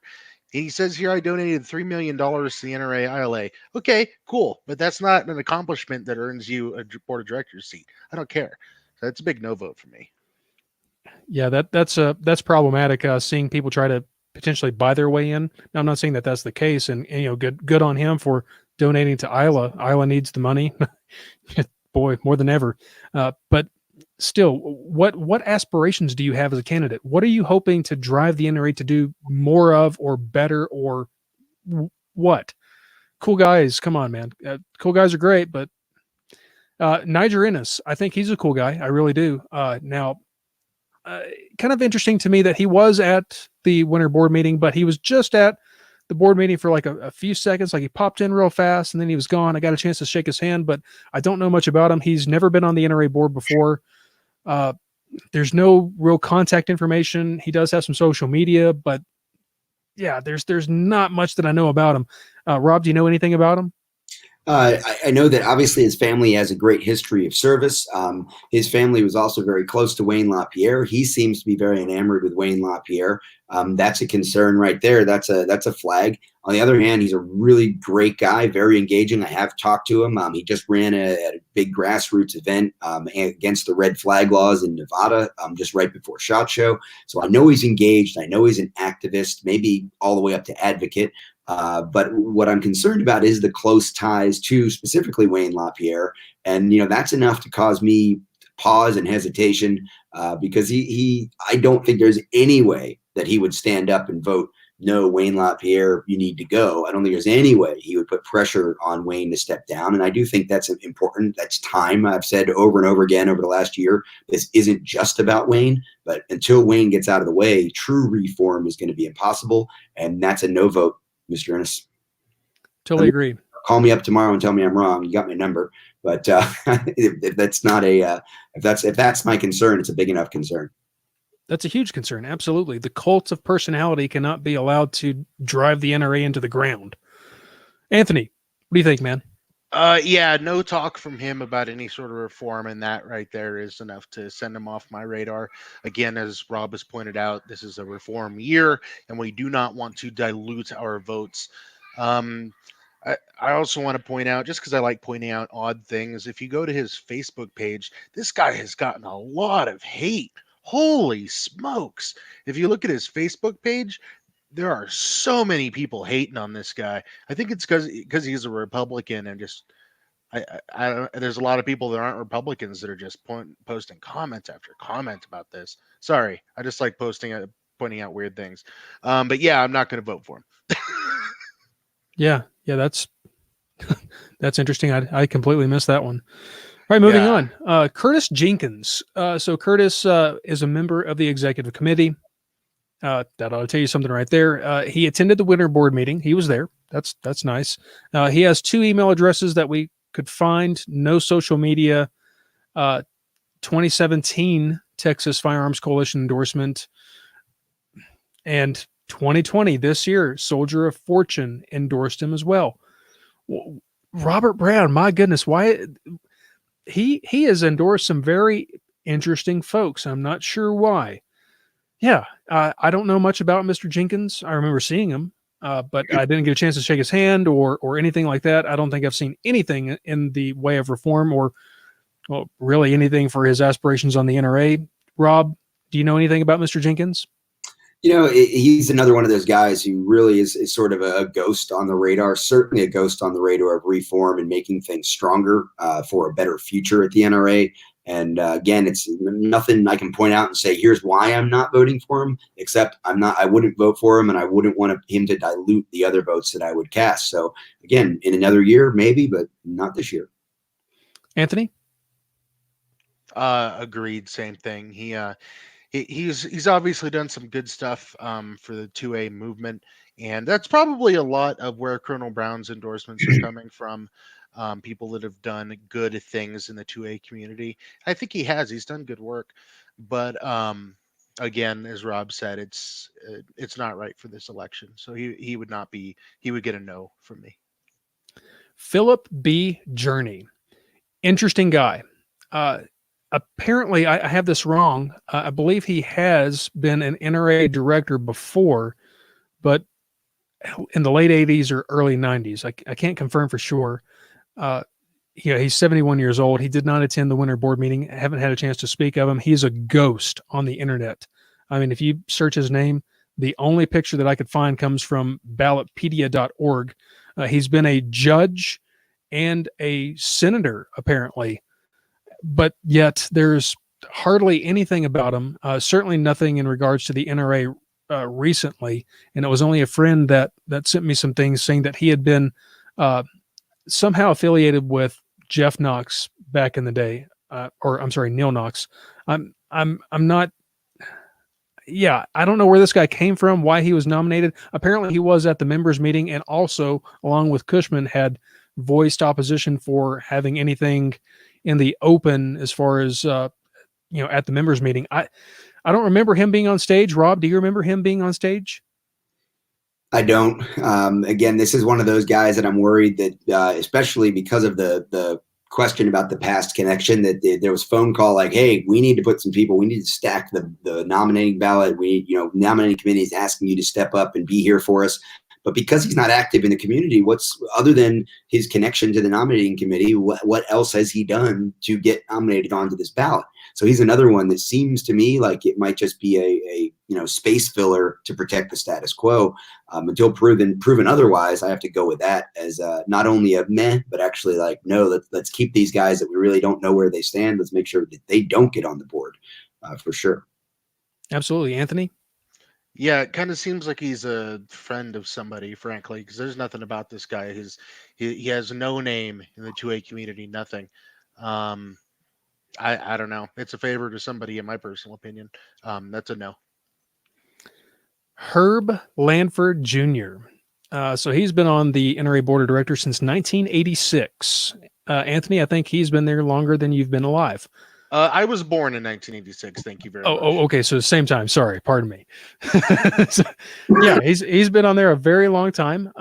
He does have an email address. I haven't received anything back from him. I believe I've sent him 2, maybe 3 emails. Facebook page, there's a profile, but not really anything there. 2019 AmmoLand article. He does do some other work on the side. Gun Owners of South Carolina, on their website, Gun Owners of South Carolina, from November 26th, he was exceptionally excited, apparently, about the NRALegalFacts.org website. And that's the extent of what we know with, Mr. Herb Lanford. Rob, do you know anything more about him? I really like him. Mr. Lanford and I have had some great conversations. Great guy, does a lot of stuff at the local level. Probably not the guy we need right now at the NRA pushing for reform. I haven't gotten any vibe from him that he thinks things really need to change. And, you served the NRA for a long time, sir, and hopefully we get to have a drink at the NRA annual meeting at the bar or something like that, but not voting this year for you to stay on the board. I mean, I'd love to have a drink with him as well, or, just hear anything about one of my directors. Anthony, what do you think? Reading his interview in Ammo Land for his re-election for 2019, I believe this was, he did not strike me as somebody who had any concerns about the current state of the organization and was just kind of brushing a lot of stuff to the side. Again, probably done good 2A work, but it's a no in this election. Robert Manziel. Now, this candidate right here has shocked me. He was one of the only candidates that reached out to me. He did. And, I don't think it was anything like he was really trying to find out what Save the Second was doing or what, I was about or anything. He was just seeing similar posts, I guess, and wanted to message me. And we had a very interesting conversation. I got to shake his hand at the winter board meeting. I think he's a really, really great guy. I really do. And he intrigues me because he's finishing his first term on the board of directors. He was first elected in 2017, so now he's running for his second term.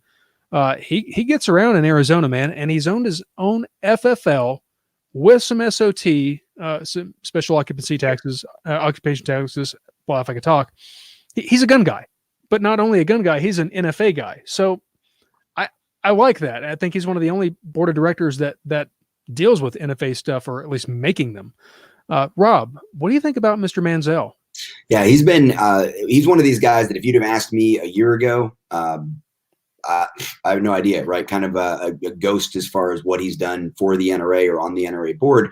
But he's one of these guys over the last 6 to 9 months who has stepped up, who has reached out, who's talked to a lot of people. Like you said, he reached out to you, and he's had real conversations about reform, about moving forward. And he's definitely one of those guys who, because he's been communicating, because he's been talking to members, because he's reached out and been engaging and not sort of hiding from the hard conversations. And again, the fact that he's still there fighting and wanting to continue that process without any, obvious, good old boy networking that's been done. He's not on any big committees. He's not really gotten much from the old guard in his first term. So he's definitely one of those guys that I'm willing to say, yeah, I'm going to vote for you, and let's see what happens in that next term. Let's see, especially what happens next year, whether or not I regret that. But I have full confidence that he's listening to the members at least. And, like you said, he's been in this game for a long time. So if you're bothering to engage the members, I have to think that whether you vote with the concerned members that Save the Second and the reform movement or not, you're going to vote your conscience, and you're trying to get educated and be sensitive to the members. So he's up. A couple of things that I do need to add real fast before I go to you, Anthony. First of all, he received the Soldier of Fortune endorsement. So Robert Brown likes him. Hey, awesome. That kind of confirms my feelings on him. But another thing, when I first walked into the kind of the lobby area at the winter board meeting, Mr. Manziel and his wife and John Cushman and his wife were all seated at one table, and they both, all of them at the table, invited me to sit down with them. I mean, that was certainly unexpected. It was very heartwarming to me. I think the guy, his heart is definitely in the right place. As far as reform, though, I think he's there, but I'm really not sure. Of course, he can't really speak to a lot of that. Anthony, what are your thoughts on Mr. Manziel? Well, I like some of the things I've heard about the guy. A lot of the engagement with members, I like those things, like you just talked about. I also I kind of question, well, if a reform vote comes up, which way would he vote? I don't know. I think he's worth a chance. I think he's worth a vote to see what would happen, because I don't see him as squarely in the opposite camp. So I'll vote for him. Very cool. Now here's a true specter. I mean, a ghost. R.B. Rocky Marshall Jr. I mean, try finding him on the internet with various spellings of his name. There's hardly anything. There is a LinkedIn account. And there is the 2018 Friends of the Upper Delaware River Fishing Teams page, which is the only place that I was able to find a picture. I'm not even sure exactly if this is his picture. I can't confirm because there aren't any other pictures. So yeah, he's very much a ghost. I'm not sure why he was nominated. He did not attend the winter board meeting. Rob, do you know anything about RB Rocky Marshall Jr.? Yeah, I've used I've talked about it before, that stacking of the deck, hey, we can trust this guy. Let's get, sorry, man. You gotta try. Yeah, something, right? Anthony, have you seen anything? So I'm not a fisher. I'm not a fisherman. I'm not an angler. Is that fish of large variety? Like, is that a trophy fish that he's showing off there? Is that? I mean, it could be if his hands are the size of Texas, which maybe, I don't know. Could be upper Delaware River Valley trout of some kind that you only get one every few years. It could be that. Huh. Hey, fishing's great, folks. Go fishing. But as far as voting for NRA directors, I'm not sure that this is your candidate. Yeah, I'm gonna say no, considering we're not even sure if this is this guy's picture. And Ron put a lot of effort into this, so yeah, I'm gonna say no. Moving on, Jay Prince. We've talked about him quite a bit. He's 72 years old. He was on the board of directors in 1997, first in 1997. Did not attend the winter board of directors meeting, and I don't believe he attended the September meeting. He was. He did. I'm sorry. He was at the September. Thank you. So, yeah, of course, he's always going to be famous for the 1997 SCOTUS case, Prince against the United States. So I mean that's his claim to fame. He, former sheriff, but like from his Facebook profile picture there, I mean this is the guy, what the guy looks like on a day-to-day basis, and that's the extent of that we know he's in the firearms community. Rob, I mean, do you know more about Jay Prince? Is he? Yeah, do you know anything? Yeah. So here's the deal with Mr. Prince. I knew who he was, knew his name, wouldn't have recognized him if he, walked up to me in the street to say hi or to, say anything else. And when he took the podium at the members meeting last year in like a, Yay America t-shirt, ranting, using profanity, talking about he'd served as a sheriff forever. And if people were going to try to take Wayne LaPierre out, they were going to have to do it over his body and this through him and this and that. I just thought he was some drunk dude that stumbled in to the meeting. That's how bad it was. And then I found out that he's the, Sheriff Jay Prince, and I was embarrassed for him, quite frankly. And he wasn't at the winter board meeting. And I don't know if he got told by some people like, hey, step back a little bit, man, because you're embarrassing us. But that was some crazy talk. In April, he was relatively quiet in standoffish and not engaging in September. And I will also say there was an odd exchange after the NRA annual meeting with someone who was complaining about whether, I forget if it was transgender or homosexuality or whatever it was, but it was complaining about this presence of, transvestites, transgenders, or homosexuals, or whatever it was at the NRA annual meeting. And he actually jumped in agreeing with that person, which I thought was I was incredulous when I read that. And I know that made it around too. So no, it's a big no. And thanks for standing up in 1997 and your service as a law enforcement officer, but no. That is peculiar. I'd never heard of that exchange. That's, the guy seems despicable to me. He really does. Anthony, what do you think? So I'm looking at the linked guns.com article. There's actually a picture of him right after you, Ron, where you complained about being poor, which I did complain about being poor. Yes, you complained about being poor. But in the picture after that, it's got a picture there where he called the NRA members' concerns bullshit. And as Rob said, he does actually appear to be drunk right there. We do see rosiness on his cheeks. It appears he just got done swigging a bottle of vodka. So I'm going to go ahead and say no on this guy. Big no. Thank you for the court case, but go fuck yourself. Next. Now, more. Okay.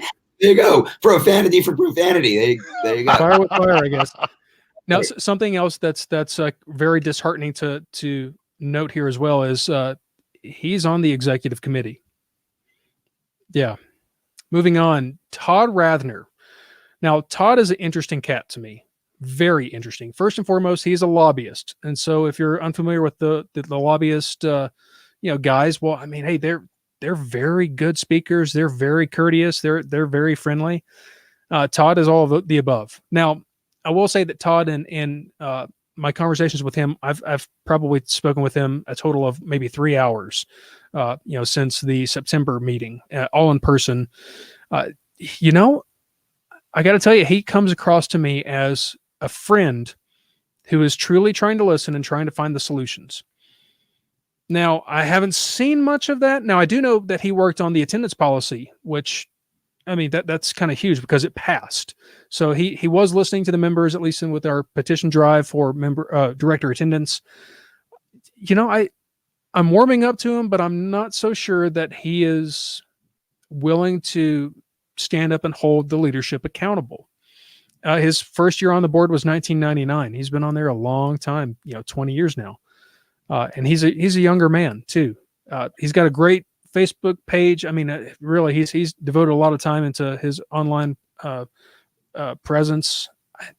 He doesn't have any endorsements right now. I don't know. Rob, what do you think? Well, first of all, because I am watching the chat room, this really was coffee and this really is water because honestly, like, we're getting into some sensitive territory here, and I wanted to make sure everybody knew that I'm going to drink afterwards, but not during or before tonight's commentary, David. But getting back to Todd. So Todd is another one of those guys who Todd and I had words like laughingly. I thought it was kind of hilarious the way it played out at the members meeting. He got really heated, I guess, at the idea that I think was it Millie or somebody like bumped into me or pushed me out of the way when they were huddled to try to fight off the members, daring to speak at the meeting. And I leaned in to listen. And when I leaned in to listen, I think it was Millie. She turned around and pushed me. And I obviously jokingly said, "I've been assaulted." And I think Todd, because that, there are people who would have, called the security and said that this, 900-year-old woman had assaulted me because physically that, was met. I think he really thought I was serious and, sort of told me that I was being ridiculous or I was a joke or something like that, whatever it was. It was a funny moment, but it definitely got us off on way opposite sides of this when everything blew up last year. He was really, hand out, shake hands, let's talk, let's have a chat at the September meeting. And he's been very engaging with me, again, with other people. Here's a guy who's definitely an insider, definitely been around the block with a lot of different things. He's very active in the community. He's one of the few NRA board members who shows up at Gun Rights Policy Conference and speaks. And the fact of the matter is that I think he's sincerely interested in getting a better, stronger NRA. He is definitely, somebody asked the question in the chat room, like, well, do we need subtle tactics? Well, I don't think we're ever going to see, Todd waving the flag for Wayne to step down or any of that, but he is engaging. And I absolutely know, not just from what he told us and the fact that he was actually the one who handed us a copy of the attendance policy when it wasn't clear that wasn't going to be like mailed to us 3 weeks later when we were at the board meeting. He spoke to the secretary, Mr. Fraser, about getting that to us right away, which I thought was a great gesture to actually go in front of, definitely the old guard, the leadership, and say, hey, I think these guys should be given a copy of it. We just voted on it. Why wouldn't you? That was a huge gesture. And the fact is that I do think he's interested in a better, stronger NRA, regardless of whether his tactics are exactly where we wanted or not, in an era when the people banging the gong either aren't there anymore or, again, have gone silent and like are MIA. Todd's one of the guys that I will support until, proven otherwise. He seems like he's at least on the right path. Anthony, what do you think? I think, I agree with what a lot of Rob said there. I would like to point out that Todd is a lobbyist, as we already know, and lobbyists, one of their jobs is to make people like them. Their job is to smooth talk people, which he is very, very good at. He's very good at his job. I think he does good. He does very good Pro 2A work, and I'm glad he's involved with the community. I'm glad he's with the NRA. Case in point, as far as this election goes, what I liked at the last board meeting was specifically where he went and got us a copy of that attendance policy. Now he worked on that policy. He worked to help put it together, something which he may have been assigned to do, so he may not have had a choice on it. But he took the time to speak with us for as long as we could speak, as long as we wanted to speak. He answered all of our questions, and he went out of his way to get us a copy of it, which is something that if he was just trying, which I feel personally is something that if he was just trying to snow us over, he probably wouldn't have done, even as a lobbyist. It was just kind of like my gut feeling. It was something he really went out of his way to do. So I get a good gut feeling that he does want to see some positive change. And I'm going to go with that feeling, and I'm going to give a vote to Todd Ratner.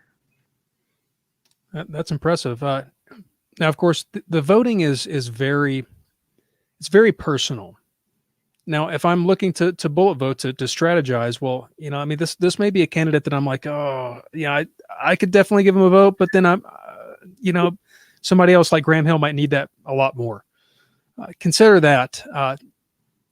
Rather, I hope to work with him in the future more. Hell, I'd love to shoot with him. I really would, because he's got some very, very cool toys, and I like shooting. So, he's an interesting one. Let's move on though. Yeah, Ratner is very interesting. Tell you another one who is interesting, Mark Keith Robinson. If you haven't seen his viral video, you need to get out from under your rock. I mean, the guy knocked it out of the park 2 years ago. He recently gave another speech January 2nd. And yeah, man, I'm with him. I like him a lot. Now, here's the problem that I have with him. He's currently on the board of directors, first of all. He's filling a vacancy. He was sworn in at the September meeting. He's a great guy. He attended the winter board meeting. He's running for election for the lieutenant governor of North Carolina. Okay. Now that's great. I hope he wins. I hope he knocks that crap out of the park. But if you're running for the lieutenant governor of North Carolina, how much time are you going to devote to the NRA? That's my problem. Right. And specifically, how much time are you going to be focused on trying to fix the problems and save the NRA from destruction? Because that's where we're at. I mean, we're literally at the brink where the NRA is in jeopardy. So I love everything that Mr. Robinson has said. I wish him nothing but the absolute best. But I'm so concerned that he is going to be a guy that gets elected and then maybe resigns or doesn't show up to board meetings because he's then the lieutenant governor of North Carolina or campaigning for. Rob, what do you think? Yeah, I think you nailed one of my biggest concerns about him is that he's riding this political wave, again, kind of out of nowhere. I get the whole thing where you become an instant celebrity because of a viral video, and you're going to jump on all the opportunities and all the doors that opens. I feel like the NRA board of directors was a door that got opened by that. Maybe this lieutenant governor thing. I really don't know much, nor have I heard much about his activity outside of that run. And I'll tell you, if nothing else, and I don't know if you remember this from the board meeting in September, but here's a guy who was super friendly, super gregarious, super like, hey, how you doing? Oh, you're members. That's great. Glad to meet you. And then shut down silence at that meeting in September, like 10 minutes later. And my concern at the time was that he had no idea who he was talking to, that we were the outsiders, that we were the reformists, whatever. And somebody whispered in his ear, and all of a sudden it was, oh, I'm not going to talk to those guys anymore because I want to get in good with the old guard. And that really rubbed me the wrong way. And because he seems like his personality, right, is that he's like he'll speak his mind, he'll be in your face, he'll tell you what he thinks. But I've got none of that from him unless it was something that was going to be obviously popular and applauded in the room. So sorry. That's a good point. Now, I will say that when I saw him at the January meeting, oh my gosh, my face lit up, and he got a big old silly grin, and I had to go give him a big hug. He's a very likable guy, but maybe that is a problem too. I mean, how much are you willing to sacrifice to make sure that there's accountability? Accountability is not easy, right? Addressing problems with personnel and leadership is never an easy thing. So that's a legitimate concern. Anthony, what do you think? Rob, what you just said, you did tell me about that before when we were at the meeting, that he instantly kind of changed his tune once he realized who we were. That right there is enough to no vote from me. And also what was said earlier, Ron, he is going to be far too busy doing other things with his instant celebrity, as it were, rather than worrying about the NRA. So he definitely gets a no from me. Now, I certainly hope that he wins in North Carolina, man. I really do, because North Carolina needs it. You know, stuff in Virginia is just kind of domino affecting to nearby states and, well, states around the nation. So, yeah, nothing but you know, the best for him, man. Carl Rowan Jr. This guy he's kind of a specter on the internet as well. Apparently, he is the chief of police at George Mason University. He attended the winter board meeting. I didn't get a chance to speak with him any at all. Yeah, he's a Leo, but that's the extent of my knowledge. What do you think, Rob? Another one of the guys that just doesn't rise to the level of being worth casting the vote or diluting the votes that I will cast.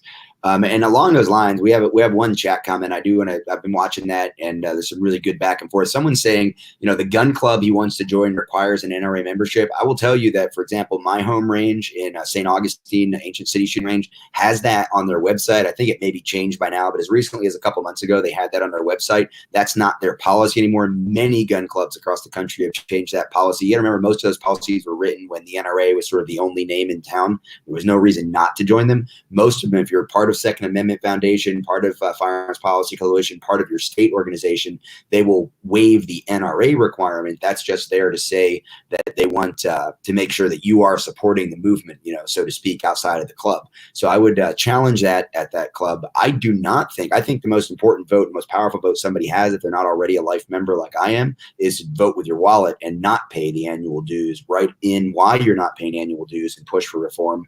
So if you're asking that question, you know, in this room, that's my personal opinion. That the defunding move is the better move, and you certainly should be putting pressure on that gun club to get rid of that antiquated policy, especially during these times. Rewind back to Rowan. You do not, you know, he just doesn't rise to that level of having been compelling enough to get a vote. If for no other reason than he really doesn't seem to be doing much in the Second Amendment community, let alone the fight to get a stronger NRA.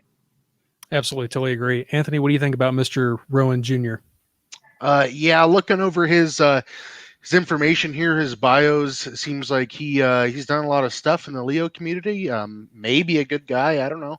But there's nothing about the 2A community here. He looks very busy by all looks of it. He just, like Rob said, he doesn't rise to above that bar. So that's a no vote. So our next one is Barbara Rumpel. So upon searching her on the internet, I found out that her and her husband are Ring of Freedom. I think that's the term for it. Ring of Freedom donors. They donate a lot. And she's been an NRA Women.tv manager. She did not attend the winter board of directors meeting. Don't have any contact information for her. She does have some social media, but you know, take it with a grain of salt. In 2013, she said, supporting what Wayne and his team are doing. Getting through the New York issue is the top priority for the NRA, and they're working like heck to fight these malicious attacks. You know, I mean, that's just losing the forest for the trees. I mean, yes, they're malicious attacks, but guess what? The NRA leadership, the person that she's defending, Wayne LaPierre, has given the New York Attorney General all the ammunition in the world to destroy the NRA with. Now, that's my personal opinion. We can debate about that. I think you'll find that there's a lot of legitimate concerns there. I think Barbara Rumpel. Now, I did learn actually today. We did learn from Miss Amanda that she is a part of the DC project. I didn't know that. So, yeah, I mean, there's more to her that I would like to know about her. But I mean, overall, I'm saying that she's not a candidate because she's not, or she shouldn't be considered because she's not even addressing the heart of the problem. She's addressing the symptoms, but not the actual problem, the failure of leadership. Rob, what do you think? Yeah, I'm with you. DC Project, I'm super close with a lot of those people. I know a lot of the people involved. I don't know that I've ever had, a real conversation with Barbara.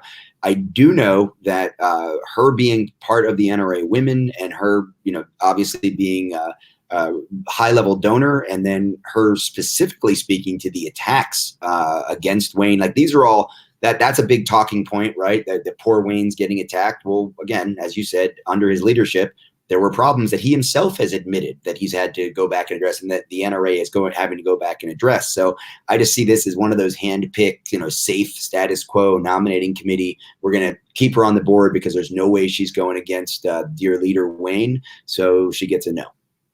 Anthony, what do you think? Yeah, she said, again, quote, she supports what Wayne and his team are doing. And that's from an article in the New York Times written earlier this year. I'm sure everybody's seen it, about Mr. David Delaquila. So, yeah, all I need to do really is read that sentence, and that's a no vote. Ronald L. Schmeitz, sorry. Past president, former president. I got to shake his hand for the first time at the winter board meeting. He was there, of course.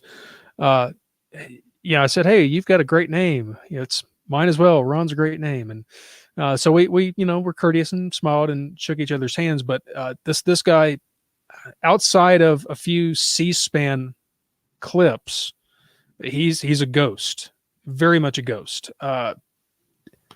Sorry, I can't help you out with any social media or what he thinks the NRA ought to be doing. I think he was in the finance committee, at least the portion that we were able to see, and he seemed to have control of the room. I'm not sure if he was the chair or not. I didn't get to find out so much. Rob, do you know where Ronald Schmeitz is? My concern is very much that he is a member of the status quo. As a former president who hasn't spoken up, and as someone who is obviously still holding those committee positions on influential committees, he's immediately suspect. And if he's in that camp and hasn't reached across the board, he's certainly not getting the vote. In fact, he would be one of those that I say probably is better not voted for at this point. Anthony, what do you think? Yeah, I agree. That's going to be a big no vote for me. As far as I know, he's OG old guard. So yeah, that's no. I should also mention that of all the things that doesn't get talked about a lot, there's a lot of concerns and problems out at the Whittington Center, and the way the system works out there, the way the resources are used out there, the way the money flows out there, and a lot of that has also, his name comes up in a lot of those conversations with people I know out there in New Mexico. So that's another red flag for me. Yeah, past president, of course, his name was on the May 22nd letter. Yeah. Steve Schreiner. Now, this is an interesting one. So he's up there in age. He's 73. He attended the winter board meeting. He's got a Facebook, and occasionally he's on there. He's received the Soldier of Fortune endorsement from Robert Brown, so Robert Brown likes him. I don't know much about him, though. I haven't received any sort of email or anything. We don't have any contact information for him. Have you guys had any contact with him, Rob? Yeah, I had a few good conversations with him. Some of those conversations have been with him and Colonel Brown. And I like you, I haven't said it yet, but Colonel Brown has definitely been a mentor to me. I got started really in the industry. One of the earliest things I did was write magazine articles.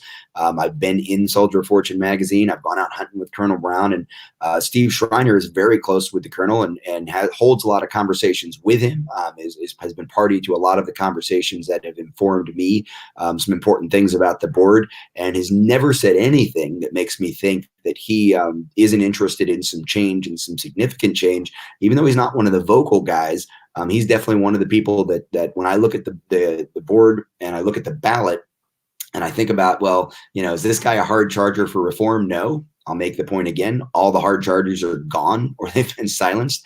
But I do believe he's an ally to people who want a better, stronger NRA. And he's also, it's very hard for anybody on the old guard side to really make an argument that he can't be trusted or shouldn't be trusted because he has served the NRA very well. So he actually gets my vote. Wow. Anthony, similar feelings? Yeah, I agree. Actually, I've met him a couple of times. I first got to meet him in 2013 when we did the recalls here in Colorado, as he runs the Colorado the Firearms Colorado Coalition, Colorado Firearms Coalition. That's what it is. He to think about it. He was a good dude then, and I've gotten to talk with him a little bit, and talked, of course, Colonel Brown a lot about him. I believe a reform vote came up. He would absolutely vote yes for reform in the NRA. Therefore, he does get my vote for this. Wow, that's kind of surprising to me. All right, wow. All right, moving on. Leroy Sisko. Lieutenant General, retired, Cisco. He's 72 years old. First year on the board of directors was 2011. He did not attend the winter board meeting. He did attend the fall board meeting.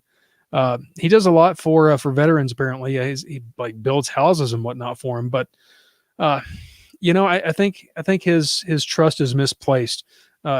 Earlier this year, he on the conversation about the NRA trying to find a new mansion for Wayne LaPierre, he was quoted as saying, "They were just trying to find a safe house to put him in."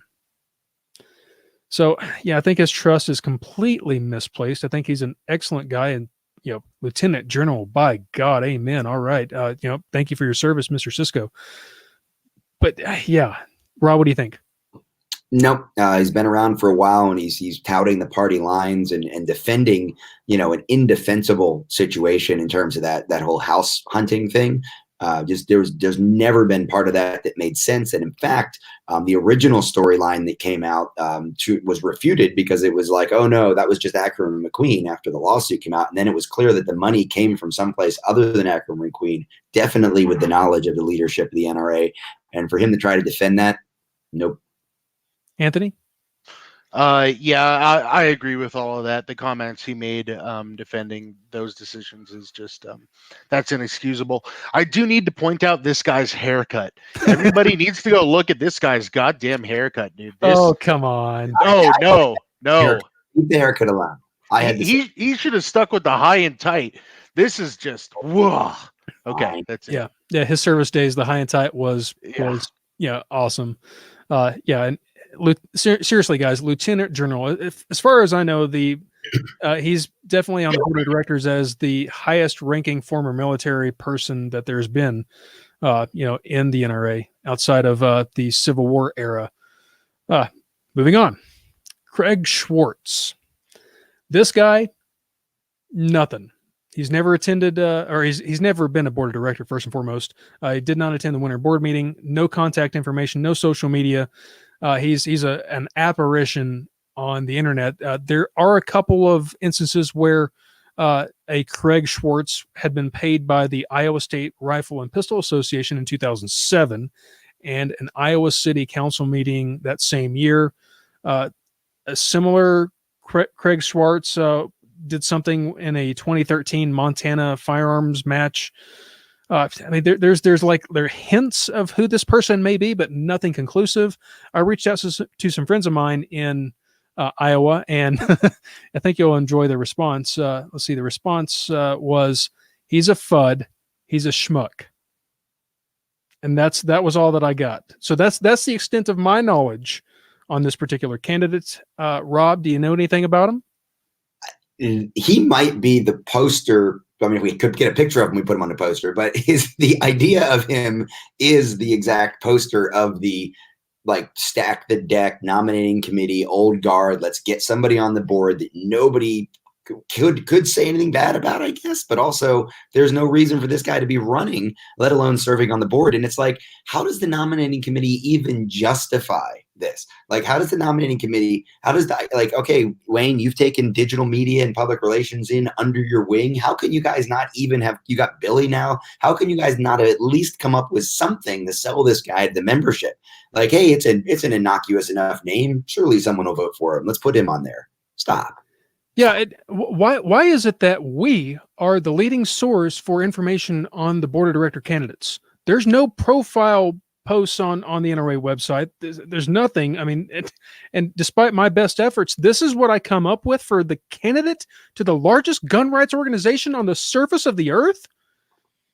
Yeah, the example of the nominating committee not doing their job, not serving the members, not even doing their job to justify their job and letting us know who this guy is. He may be the greatest candidate ever for the board of directors, and the nominating committee is keeping a little secret in their dark room.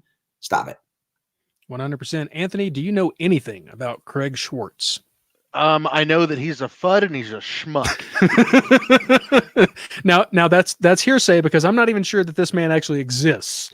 Okay, he doesn't actually exist. He's just a pseudonym for Wayne LaPierre. I have no idea. So yeah, I'm not going to vote for him. Oh my gosh. Yeah. He has a bunch of brand new gray suits, not blue. All right, moving on. Frank Tait. I got to tell you, Frank, I think he's I consider him a friend. He's a friend. He was nominated solely by petition of the members, the only candidate on this ballot that is only on the ballot thanks to members signing his petition. He's never served on the NRA board before, but he's certainly done a lot. Check out his website. He's no stranger to the corporate world. Now, and of course he's running on a campaign of reform, a platform of reform, and he was the guy that had previously last year at the members meeting written the resolution that would have removed Wayne LaPierre and Josh Powell. You can go check that out. The link is on this page. He did receive the Trigger Pressers Union endorsement. I think Frank is great, but he did rub a lot of people the wrong way when he said that, quote, while I believe the board is long overdue to take up secession planning, we need to support our leader as we battle on multiple fronts in this war, particularly the biased attack from the New York Attorney General and governor. That rubs me the wrong way, but at the end of the day, I know this guy would sign or would vote for a new candidate, a new CEO / executive vice president. Rob, what do you think? So yeah, that made a lot of waves a couple weeks ago, and in fact, even as recently as me putting up the ballot of the people that I knew I was voting for, then I got called out. Like, wait a minute, you said you didn't agree with him, or you said he wasn't a reform candidate. Well, here's the thing: just like I can look at a guy like Todd Rathner, let's say, and say, okay, here's where he was, but here's where I believe he is now because of the actions that he and the words and the engagement that he's had over the last 6 to 9 months. Well, here's the problem with Frank, right? When Frank stepped up and read the resolution, and I was right there. Joshua Prince, not Jay Prince. Joshua Prince was standing there when he read that resolution. I think he 100% believed that what should happen right then and there was Wayne should be voted out, no confidence, step down, whatever. Just like Oliver North said that Wayne LaPierre should do in April of 2019. As we've all said, and as we've all gotten to know, because I didn't know Frank before that day. He's an incredibly smart guy. He's an incredibly analytical guy, and he's a very business savvy guy. And he has come to the conclusion after the winter board meeting. He also is one of the only members that showed up for the September meeting, one of the only members that showed up for the winter meeting. And he has evolved in that position, apparently, right? And when he said we need to support the leader, like 2 days after the winter meeting, I absolutely challenged him in public. And I said, that's just not a reform position. And it makes no sense given the fact that you were the guy who read the resolution and sort of gave us the moment to express the concerns in the first place back in April. And as you guys know, he's talked to us privately. He's talked a lot publicly. He's published a lot of different comments and explanations on the Save the Second and the Friends of the Save the Second site. And he has made a very strong case for why he believes that while, yes, Wayne should not be the president forever. And, that whole support our leader thing sounded a little, there was a little significancy there that I don't think was really intended in that statement that I read and a lot of other people saw. He has some very logical reasons about why he doesn't think that the organization should be, quote unquote, leaderless with the fight against the attorney general in a big election year. I disagree. I vehemently disagree. I strongly disagree. I think it affects Frank's ability to be seen as the reform guy, the bull in the china shop, ready to go in and fight it out. But guess what? Frank's not the bull in the china shop. So, his evolution doesn't mean that he's not aligned with my thoughts. And I think Save the Second's thoughts, like 75, 80, 85, 90%. We just disagree on that one point. Of course, he still gets my vote. He explained himself very well. I don't believe that anybody whispered in his ear and said, hey, we're not going to let you get on any committees unless you say you support Wayne LaPierre, because his explanation makes sense. So he still gets my vote. We disagree on the Wayne stepping down like yesterday point. That's it. Move on.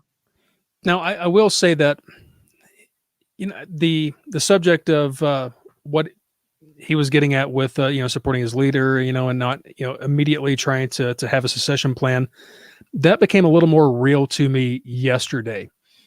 When there were some rumors floating around that Willis Lee would be presumably the next guy to become the CEO / EVP. And I hope that's wrong.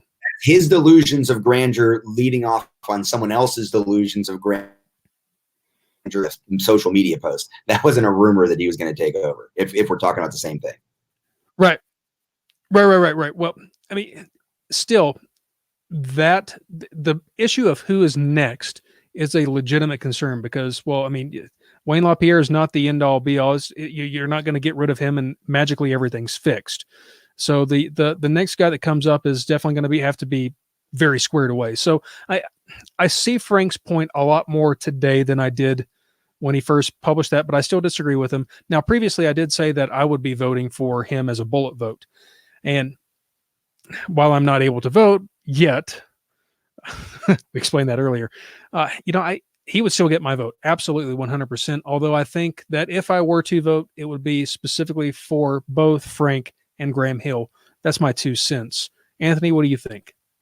I think a lot of what you guys said there is accurate. Frank's statement did ruffle some feathers, but he did speak with us a little bit privately. And although I'm not going to share the contents of those conversations, what he did show us was it leads me to understand a little bit more about his thought process. I believe Frank is a very intelligent man. I think he's obviously very experienced. I know why he says what he says, and I have no concerns at all about him voting for reform in the NRA. I absolutely believe what he said, that he wants reform, and 100% he has my vote and my confidence. And by the way, for any of you that's watching and raising issue, with like Rob calling out Frank or us having disagreements, between each other, as iron sharpens iron, so does one man another. And if you're not willing to sharpen the iron of your friend, are you really a friend? So here we go. Marky Vaughn, this guy, he's interesting. He's a law enforcement guy, 100%. I got to chat with him just briefly at the board meeting in January. Well, it's still January, of course, but still, I think he's a great guy. Again, do we need great guys or do we need guys that can get the job done? I'm hesitant to say that I think he would be one of those subtle reform guys, but I think he's an intelligent guy and could possibly see that done. Now, I'm not sure that's kind of more first impression than it is anything factual. Rob, what do you think? I think I agree with everything you said there. Definitely a smart guy, pays attention to what's going on, obviously heavily involved in law enforcement activities, and hopefully going to be very supportive of anyone inside of the law enforcement community and encouraging of anyone inside of the law enforcement community where they're going to be looking at these Second Amendment sanctuaries, especially our sheriffs and things like that. He could be very influential maybe in helping with some of that. But again, in any regular year, sounds like a great asset to the NRA board. I don't know where he stands on reform. He hasn't done anything that rubbed me the wrong way either. Will I be disappointed if he gets on there? No. Is he someone I would say we need to keep him off the board? No. But he is someone who's going to dilute a vote for someone who's been more overtly in favor of reform. So he's one of those guys I'm very much on the fence with. I haven't sent my ballot in yet. Once again, reach out, I guess. But right now, I don't think he rises to the level of diluting my other votes for more reform or more engaging directors because he hasn't been engaging and he hasn't seemed to speak out for reform. Now, I did notice just before we went live that he has some sort of a letter about himself on his Facebook page, just saying, hey, vote for me. Here's why. Probably worth a read. Anthony, what do you think? So I've looked through his website, his Vaughn4NRA.com. It's Vaughn number 4 NRA.com. It's a really slick website. It looks really good. Somebody did a good job on it, but frankly, there's nothing in here that looks any different from any other politician's website. It just looks like another run-of-the-mill politician. There's nothing in here about how he would run the NRA, nothing he would change, nothing he would like to do. It's just all his supposed qualifications. So therefore, yeah, it's a big no. Moving on, Linda Walker. She's an interesting one. I've had probably more correspondence with her than, well, I should say, as far as time is concerned. I think I sent her one of my very first handwritten letters, and well, I typed it. I didn't handwrite it, but regardless, when she received the letter that I wrote her, she immediately emailed me back, and this is this was before the April meeting. I've got a high opinion of her. I think she's a wonderful lady. I don't think that she's actively pursuing the solutions that need to be taken care of in the NRA. Currently, the latest article that we have is from 2017. Rob, what do you think? No, I've been friends with Linda. She actually was, I think she even supported me when I was doing my write-in ballot move in the 2014 era, because I was had just been a resident of Ohio. We know each other from Ohio. I think she's done some great things for Ohio gun owners. Her role with Buckeye Firearms Association, I think that's kind of where she should be. I don't think that she's engaged enough in the fight at the national level. I don't think she's interested in engaging in the fight right there inside the NRA to make the NRA better. And again, she's someone that, that I hope that doesn't, hurt your feelings, Linda. But at the end of the day, this is about fixing the NRA, and you've had all the opportunity in the world to have conversations with us about how you want to fix NRA or how the NRA needs to be fixed. But you haven't been there with that. So that says a lot to me. Anthony, what do you think? Yeah, I agree. I haven't seen anything from her, specifically in the way of reform in the NRA, and this isn't the time for that. So that's a no vote. Moving on, James Wallace, Jim. I got to meet him just in passing.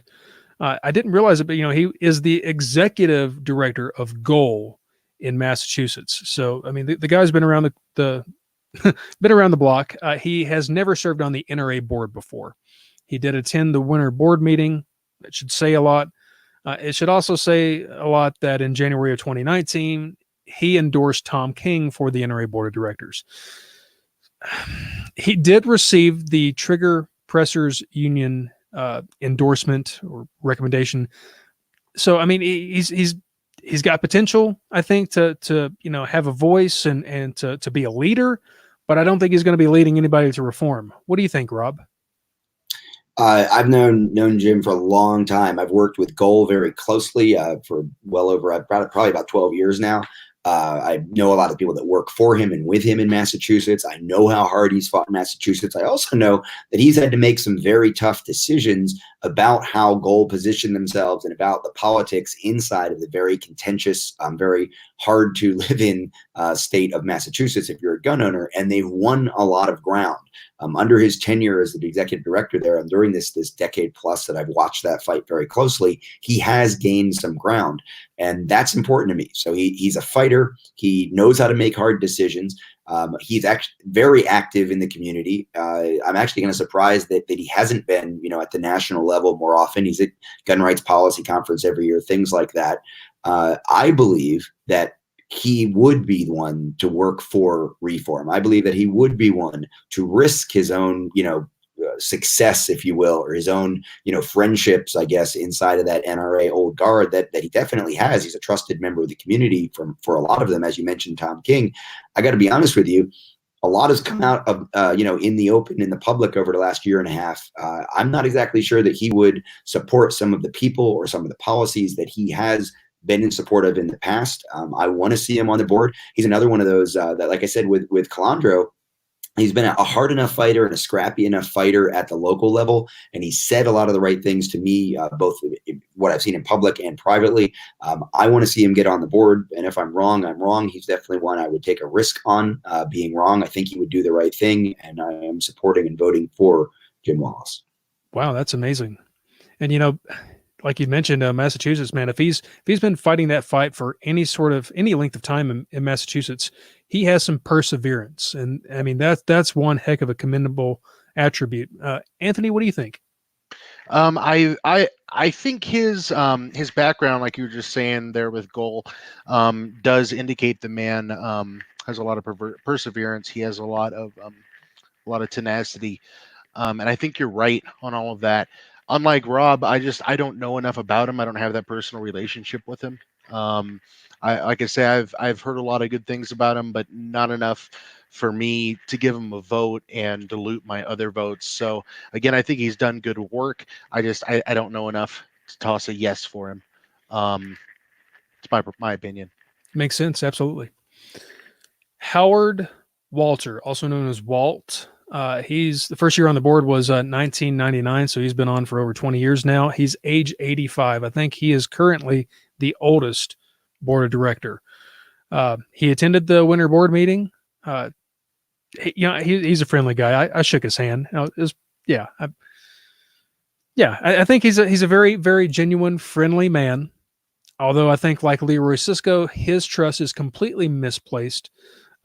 In a Washington Post article, he defended Wayne LaPierre, saying that the story is a big lie. And this was the story for the Texas mansion. So here you have Howard Walter saying it's all a big lie. And then you had Leroy Sisco saying, oh, no, they're just trying to find a safe house for him. So their trust is completely misplaced. And at what point do you hold the executives accountable? They're making you look like fools. So that's where I'm at Mr. Walter. I think he's a great guy. I really do. I enjoyed shaking his hand. I enjoyed meeting him. I don't think he should be on the board of directors. What do you think, Rob? Nope. 20 plus years of service. And if that's your position it's all just a big lie. I don't know that you're as engaged as we need you to be. Obviously we could have taken a picture of this guy, but we weren't allowed to take pictures at the board meeting. So there's that. The fact that, again, you're not advertising yourself, you're not engaged, you're not telling anybody outside of that small circle why you should continue to serve. You shouldn't continue to serve. This is about the members, not, what was going on 20 something years ago and the favors you owe or are owed. Yeah. 0 links, 0 pictures, for his candidacy. Anthony, what do you think? He has been there way too long. He is approximately as old as the old Mosin that's in my closet from the early, like 1900s. And he, the fact that he supports Howard Walter, the fact that he supports LaPierre's whole house mansion deal, that's a big no for me. All righty, Judy White. Judy was not on anyone's radar until she was announced as a candidate. And then apparently she was able to post some pictures of herself with Millie Hallow and Wayne LaPierre in the background. I suppose she's very good friends with Susan LaPierre. She's never served on the NRA board of directors. She has, like with Barbara Rumpel, she's worked with NRA Women.tv as a political consultant. She did attend the winter board meeting. I got a chance to shake her hand and say hi. I don't have very much negative to say about her. In fact, I think she's a very pleasant lady, and I truly wish I could hang out with her a little bit more. I understand that she's done some incredible things in Tucson when the city didn't want gun shows to be there, and she fought for that and apparently was able to win. So she's been around. She's not an inept person, although I don't think that she is going to see the board of directors for what it is in managing the executives. In this case, it looks like the nominating committee said, oh, wow, a friend of Susan LaPierre, she'll be great to be status quo. So that's my problem here. And that's why I don't think anyone should really consider her as a legitimate candidate, because she's just a friend of a friend and is being nominated as a result. Rob, what do you think? 100% spot on. I'm afraid she's like the next Carolyn Meadows, right? The kind of nice person who maybe has a connection somehow. It's kind of hard to attack in the press, but at the end of the day, way too close a tie to the leadership and the status quo, and coming in, no thanks. Anthony, what do you think? She's friends with Susan LaPierre. No, pass. Yeah, and again, folks, that's not to say that these people are evil or something. No, they're not. They're human beings, and I would love to hang out with Miss White. Tucson's a wonderful place. I believe she's from there, but yeah, not on my NRA board of directors. The NRA board of directors needs to be accountable. Last but not least, or maybe least, I'm not sure. He's close. Robert Wass. I did find a picture of him from 2007 article. That's really the only article that I know anything about him. or that gives me any inclination to who he is, you should go read it. He does have a LinkedIn account, no contact information, did not attend the winter board meeting. What do you think, Rob? No, you're not trying hard enough. No one's trying hard enough to, at least we have a picture, but nope. Yeah. Anthony? Yeah, we got nothing on this guy, so that's a no. All right, guys. Now, of course, revisions to this particular guide will come as the updates are seen. If you have any information, like for example, who was it that potentially withdrew his name? If you have any information like that, send it to us so that we can make this guide as just as awesome as could be. Take this information to heart, make the best choice, the most informed, educated choice that you can make, or choices. Final thoughts, gentlemen. Rob, go for it.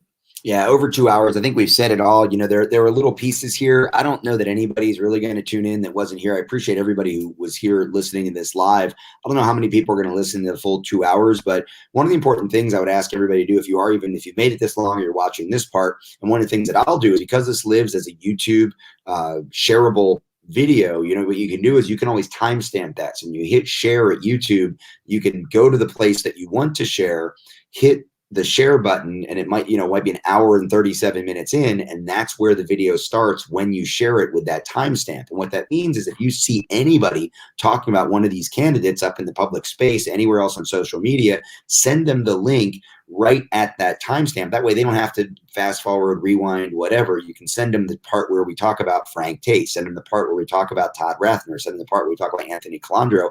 And honestly, probably, I don't know, if there may be some board members who are going to be held in good standing in the executive committee or wherever, if I'm not voting for them, or if Anthony's not voting for them, if STS says they're bad, maybe you guys want to share the link internally. Hey, look at this, where they said I'm not good. You still like me, Wayne?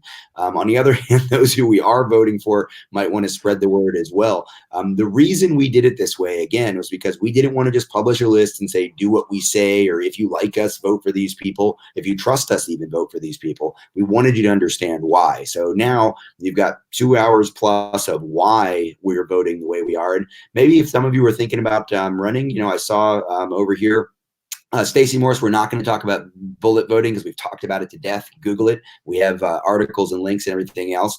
But like Jara was talking about, maybe she'll run, and she's in the chat room. Cool. Well, now you know what the kinds of things that are going through our minds. And I do think that you have, 3 very different perspectives, but perspectives that represent the mindset of the concerned members and concerned American gun owners who aren't even eligible to vote or aren't members anymore of the NRA because they're so concerned about what's going on there.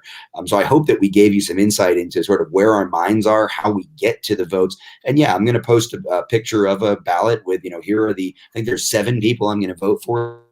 I'll post that picture and let everybody know what that looks like as my personal opinion. But this is how STS is thinking as a group, as the leadership. Here we are, the 3 of us. I hope that it's valuable to those of you who are interested in reform, interested in a stronger NRA, and even those of you who think we're completely off base. At least you now know how we think and how we get to these conclusions. That'll help you influence us, teach us the things we need to know. I've had a lot of board members over the last year come up to me and say, you're 85% right, but you don't know. Staff members, you're 92% there, but you're completely wrong about this thing, and let me tell you why.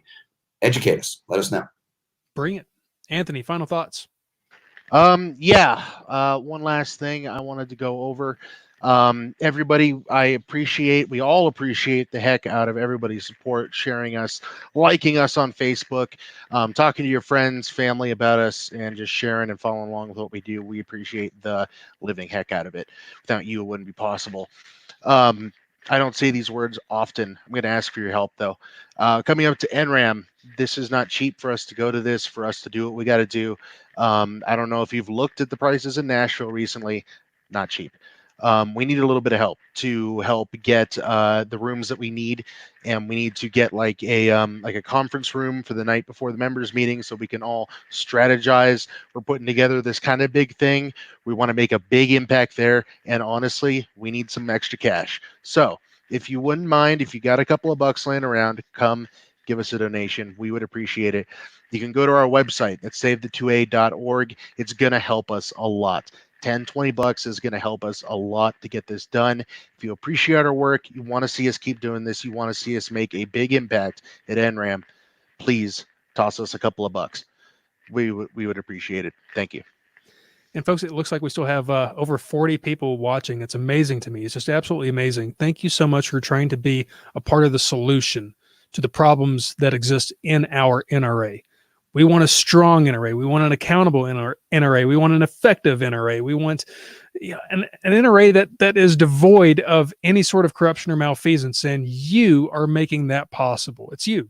So thank you so much from the bottom of my heart. Jara, I'm going to send you a message because I definitely want you on the ballot next year. Oh my gosh, folks, love you. Thank you so much for watching. Have a great night.